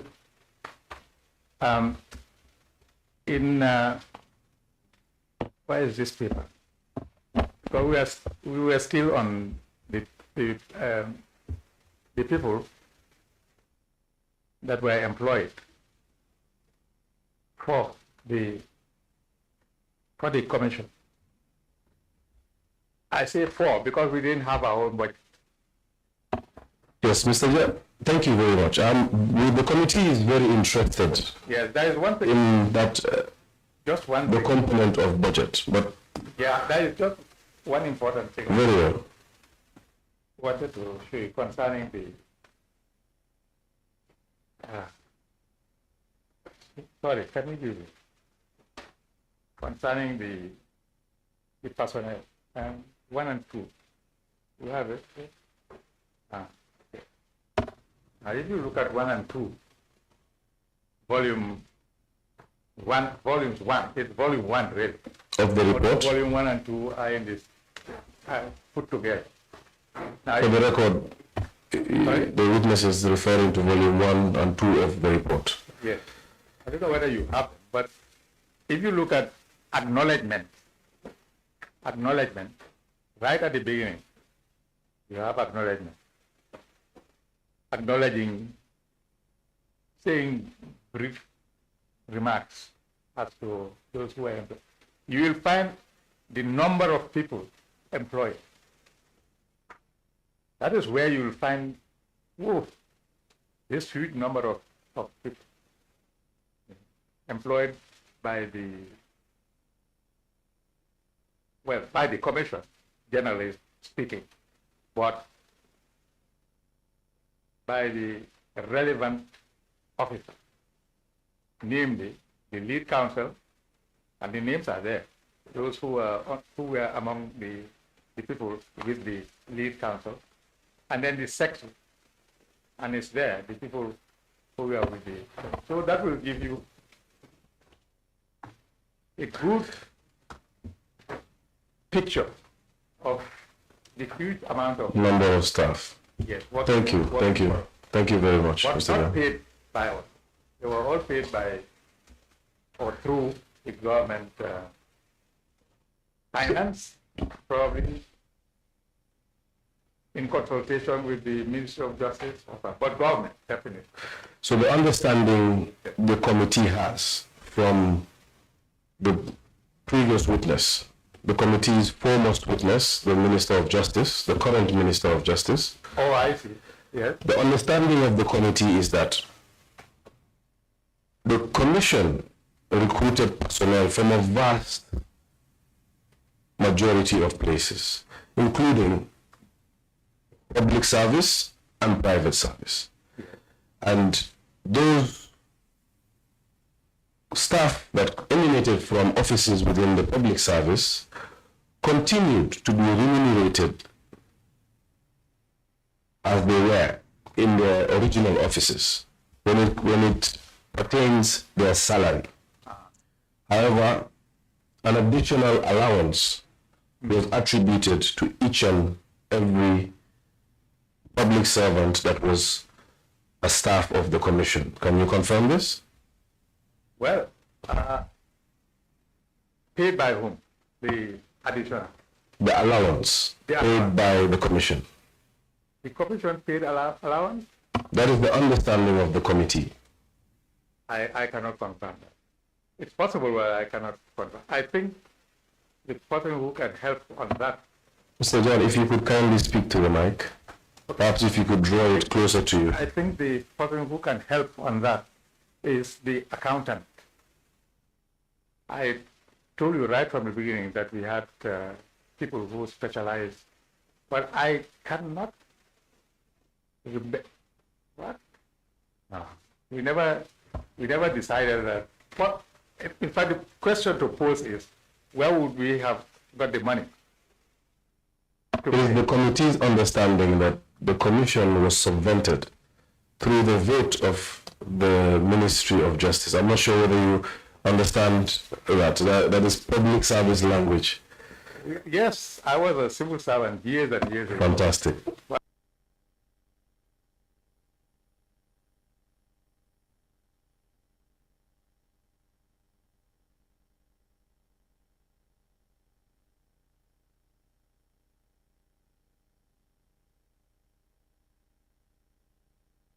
I can tell you that if they did so, then they must have done it internally. Probably the subvention went back to the ministry. So how? I've never ever signed anything to pay out any sum of money from the commission. But I've told you that the budget was controlled by the ministry. So it may well be that they got subvention. So on that note, you mentioned that the budget was controlled by the Ministry of Justice. Their own budget. Indeed. Maybe maybe they got it from the general budget of the country. But we never had a budget. One thing though, I've told you that right at the beginning there was a draft coming from the Ministry of Justice, which we all start, including the elite council and the secretary of the commission, who was in fact also an accountant and owning a teaching institution somewhere, Wolof or something. Yes. We sat down. We said, okay, this is what we need. This is what we need. But then, at that time, we thought the commission would take only 3 months or more, or a bit more. Of course, we were aware that we could ask for extension. But I swear that nobody could have done that commission for less than the time. That is understood. So, Mr. Janneh. Well, where we stood, from our own understanding, that was what we, and then the budget, the draft budget we discussed there must have been taken to, I don't know who, maybe the Minister of Finance, maybe the government, the cabinet generally. And they decided to incorporate it somehow. I don't know how, but they would know how. Thank you, Mr. Jammeh. I don't know even whether they went to Parliament. I don't even know that. But for money to be taken from us and given to somebody else, no. How could we do that, in fact, when we... I've never been aware of that. Thank you. So, Mr. Janneh, you just confirmed that the commissioners, including lead counsel and the secretary, were consulted on a budget, so to speak, for the commission. Oh, isn't that so? The very first. The very first set of budget. There is no doubt about it. So was that for the period of 3 months, or was it for a monthly period? Well, do you recall? I seem to recall for 3 months. For 3 months. Yeah. Fantastic. Aside from consultations as with respect to the budget, with respect to the institutional structure of the commission, the organogram of the commission, was that left to the commissioners or secretary, or did the ministry, by extension the government, have a say in that as well? I would like to say that the government would have had something to do with it, because, as you have explained to me, some of the personnel were taken from government service, paid their general salaries, but given an allowance. And in fact, I can confirm that a lot of the interpreters and people who did a lot of them were were officers from the judiciary of the Gambia. In fact, it would have been impossible for us to proceed without their assistance, because they were experienced and so on, and knew how to take evidence, etc. And they helped a lot. How they were paid, I don't know. But I think they must have had a general salary. And as you said, given an allowance.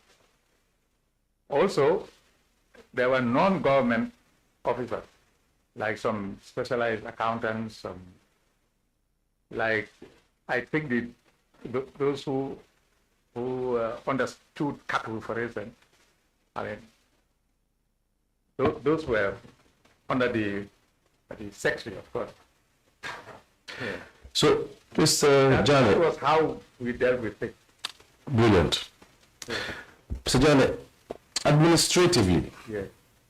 did the Commission adopt any practices to safeguard its institutional independence from external actors such as perhaps the Ministry of Justice or the government at large? Look, I'll tell you one thing. I mean, as far as I am concerned. If you could kindly speak into the mic. Sorry. As far as I am concerned, the Minister of Justice, for instance, whilst we were dealing with matters, never contacted, well, I'll speak for myself. I don't know about the other commissioners, but I have a feeling the other commissioners were never contacted by him. I can assure you, as far as I'm concerned, I have never been contacted. I was left to do my thing. However, I remember one letter, written, it is said, by the Secretary General, or for the Secretary General, saying that the cabinet had decided that we were to do so and so. And I rejected it completely. And the letter has been sent. Maybe you have seen the letter. I said they had no right to tell us that they have decided. Indeed, I have seen the letter. I would urge I resisted that totally, to the extent where if they had continued, I would have resigned. Very well. I'm a very independent person. Very well. No matter what anybody says, Very I've well. always been independent. And, well, I believe I've been very, very fair and transparent in my life. Thank you, Mr. Jammeh. In fact, that example is of severe interest to the committee. Yes. However, the committee would like to engage you on that on a different day. For today, we would like to gauge the mind of the commissioners in setting up the commission and what ensued in the beginning stages. Okay. Well, I'll answer any question you pose. Thank you. Yeah. The staff of the commission, from from the answers you have provided today, it seems the commission has had very little to do with the administration of the commission. Yes, in that regard, yes. So who would be, in your view, the individual responsible for administration? No, there was no administrative officer as such, but we had a secretary. And the secretary was assigned quite a few things. He did the normal work of a secretary, which I don't think needs elaboration. Oh, on the contrary, Mr. Janneh, we would benefit from some context. Okay. Please elaborate the role of the secretary. Yes, or any question you may wish to pose. Now, he he was the depository, if you like, of the documents of the commission. All the documents, although we had some of the documents, of course, that were copied to us from government, from some other people, he was the depository. And I told you already that he got his own office where he kept the files. It's obvious he was the keeper of the files.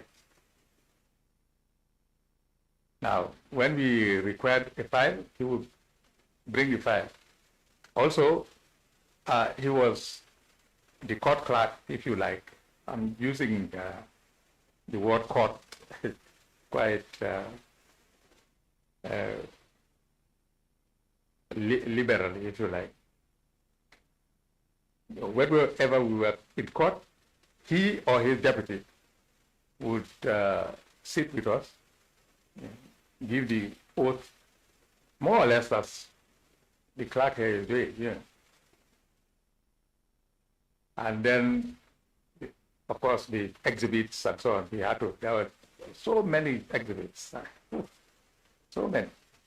Oh, by the way, before I forget, I don't know whether the commission is aware of this. The Americans were so good, and it's written in the report, that they came, well, through official channels. If I may, Mr. Janneh, that issue is also of very... Okay, I didn't know. It's of interest to the committee, okay, but we will shelve it for a later date. We'll shelve it. Yes. I didn't know that. If I may ask... Sometimes I say some of these things because I have this feeling that nobody had time to read all the documents of the commission. So something must have escaped some people. I know that some people love to read, and maybe one or two read the entire report. It's 9 volumes. But I have a feeling a lot of people, including journalists, who've shown a lot of interest, never read a page. Some people did not read even a page. That's why I'm elaborating sometimes. That's fine. Perhaps there's some missed.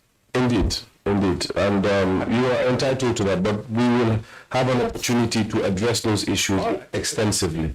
Perhaps we're the lucky few in the nation that have read the entirety, yes, or a large portion of what is available. Pardon? Congratulations. Thank you. Thank you. Because I can put my heart on the floor that maybe, I don't think you have more than 20 people who did what you did, the entirety. But that's your job. That is indeed our job. Yes. Just to stay back, yes, you had mentioned that the role of the secretary was the ordinary role of a secretary as the custodian of the records and duty bound to take minutes and whatnot. Yes. And also he was assigned to sell. We would also get into that. We are also interested in that. Okay.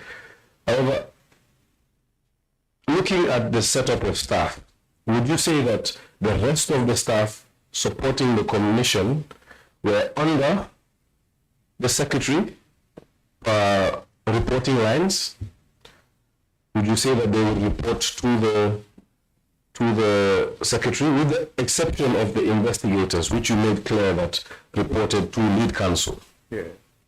What about the other staff of the commission? I mean, I've made a division between the secretary and the lead counsel. Now, whom are you referring to?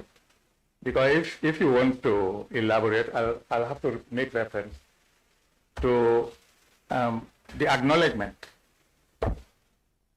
because that shows everything. I can't remember. By all means, make reference to any document you wish. As I said, report volume 1 and 2. But for our purposes, only look at volume 1.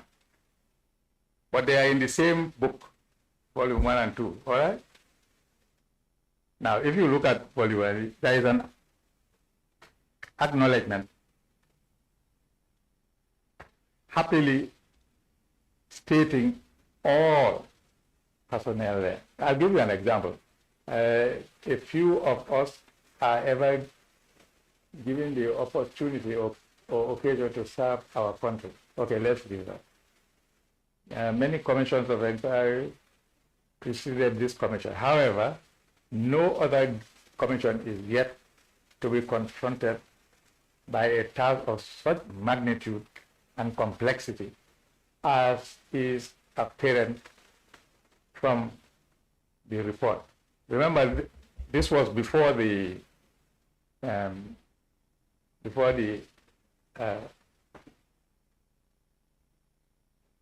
TRRC. I acknowledge, in fact, that the TRRC was bigger and greater. That's why you had, I think, 9 of them, and that's why perhaps you had the TRRC Act, and that's why perhaps they had so much money flowing from outside and being well equipped. I'm just making a distinction between the two. All right. Now, our thanks go to Honorable Attorney General, Minister of Justice, Abubakar Tamedu, for appointing an independent counsel to the commission, and for the important support and input of his office, led by Solicitor General and Legal Secretary Cherno Mane. That was I don't know whether he's still there.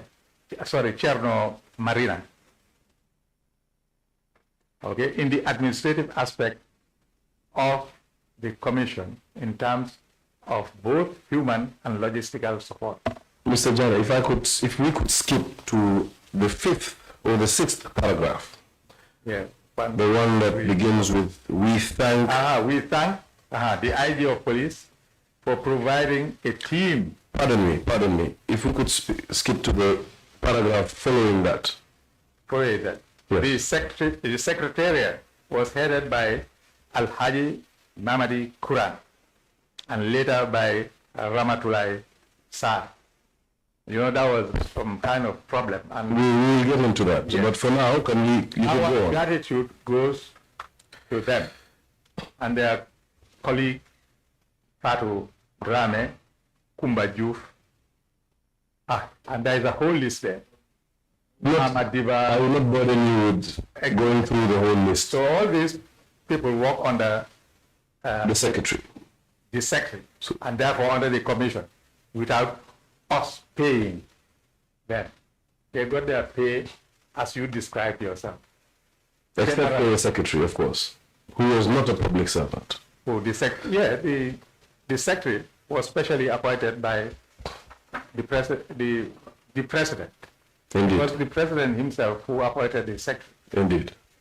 Okay, but you can see so many people there. To the surveyor, Yahya Jammeh, the technician, Dauda Gay, Ibrahima Drame, Pajan, the consultants, there were several consultants, accountants and so on, Sankum Philot and Bakari Sanyang. That's fine, Mr. Janneh, that's fine. Thank you very much. Thank you. Okay, but that's with regard to Mamadi. Yeah.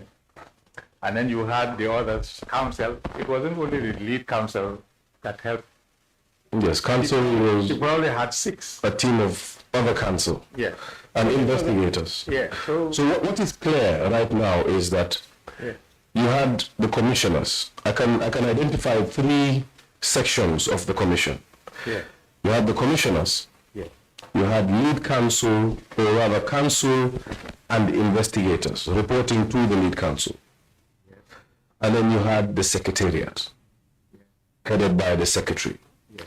And it is my assumption, please correct me if I'm wrong, that the rest of the staff who were not part of the investigation team or the lead counsel fell under the secretariat. Was that the case? Yeah. I do not want to be absolute on that, because there might have been 1 or 2 Sure. that fell under the lead counsel. Well, I can't remember that at this moment, at this Sure. point in time.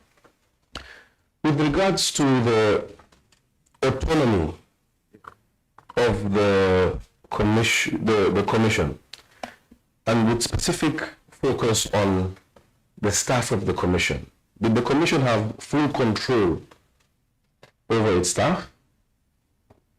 I would say so.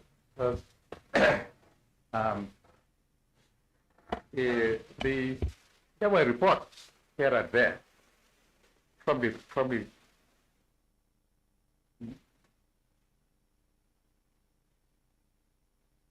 yeah, I said there were reports Sure. once in a while here and there coming from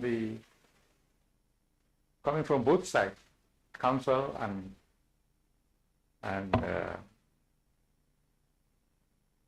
secretary. So you confirm that the commission generally had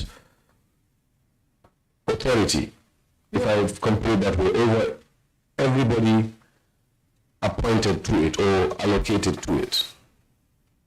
I've said no, not everybody, because some of them were consultants. All right. The secretary, for instance, might have had a contract, or whether oral or written, with a person to act as consultant.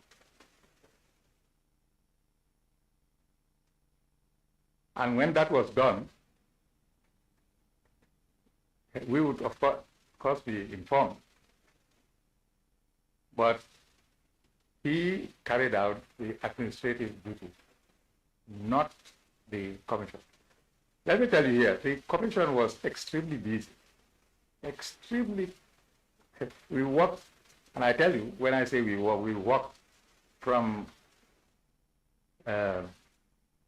1 to 4 o'clock, sometimes after 4, for 5 days a week. In between, we had to have meetings, write-ups, reading, plenty of reading, because the exhibits consist of thousands of papers. Thousands, I can tell you that. Some exhibits, exhibit 1 maybe 1 piece of paper. Exhibit 2 maybe 30 or more pages. And our eyes had to run through all of them. If it mainly dealt with accounts, then the accountant will lead, naturally. If it had to deal with a bank, the banker would lead. If it had to deal with law, the lawyer, and I'm talking about me, would lead, but assisted by the lead counsel. This is how it works. Fine. So in some meetings, the lead counsel would be present if needed. In other meetings, the 3 of us would deal with matters, including queries, including all sorts of things. Thank you, Mr. Jammeh. Yeah. As chairperson, and if your knowledge would extend to the other 2 commissioners, were you required to declare any prior professional or institutional affiliation that may have created or any perceived conflicts of interest? Whether you were required? Whether you are required to disclose any affiliations. Required by whom? By the appointing authority. Well, I suppose all I can say is that as far as I am concerned, I didn't have any, see any document or something that do this, that, or the other. And let me stop. It was probably done entirely by trust. Because if you look at my CV, you will see why. You know, if you want me to spell it out, I'll do. Although I've spelled it out already in the document. You may still go on for the record. Yes, I'll do so. Oh my, first of all, as I explained just now, as a little boy, I worked at the lab. This was a long time ago. Yes.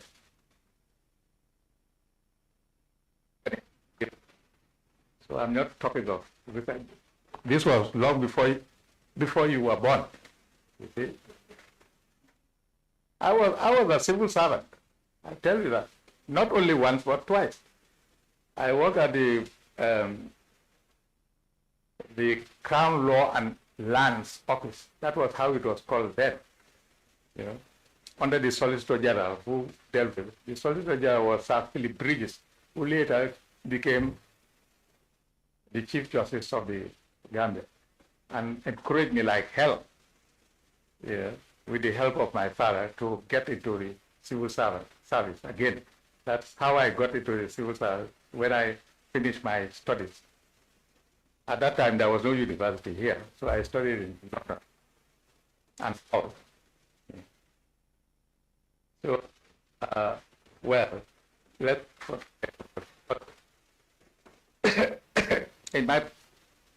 I practiced as I became master and registrar of the High Court. In fact, I was the first master of the High Court, civil servant again, if you like. Then after 2 years, having satisfied the sentiments of my father, I decided to go into private practice. And I was in private practice all along until I retired about 2 years ago. Now, so I believe it rested on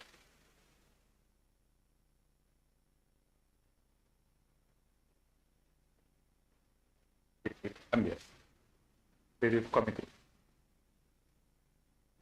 I was.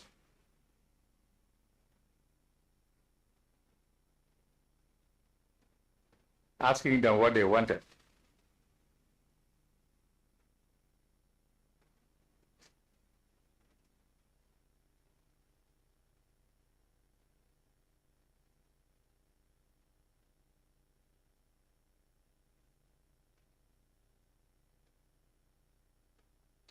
As the people going around, that was very important, and people were waiting. We went from here to Basse. I was handling the western region here. That is up to the end of Fuji from here. Some other people were dealing with Banjul. Fantastic, Mr. Janneh. That is fantastic. Honorable Chair, yeah. I believe this is a convenient point to take a break for lunch and prayers, if you will. Thank you. Meeting is adjourned for lunch break for a period of 30 minutes, and we'll come back again. Thank you, Mr. Janneh. We'll break for 30 minutes. Yes, that's convenient. We have lunch for you as well. Sorry? I said we also have lunch for you. Oh, good. Yes. Thank you. Thank you. Thank you, Honorable. Thank you. Meeting adjourned. All right. That will be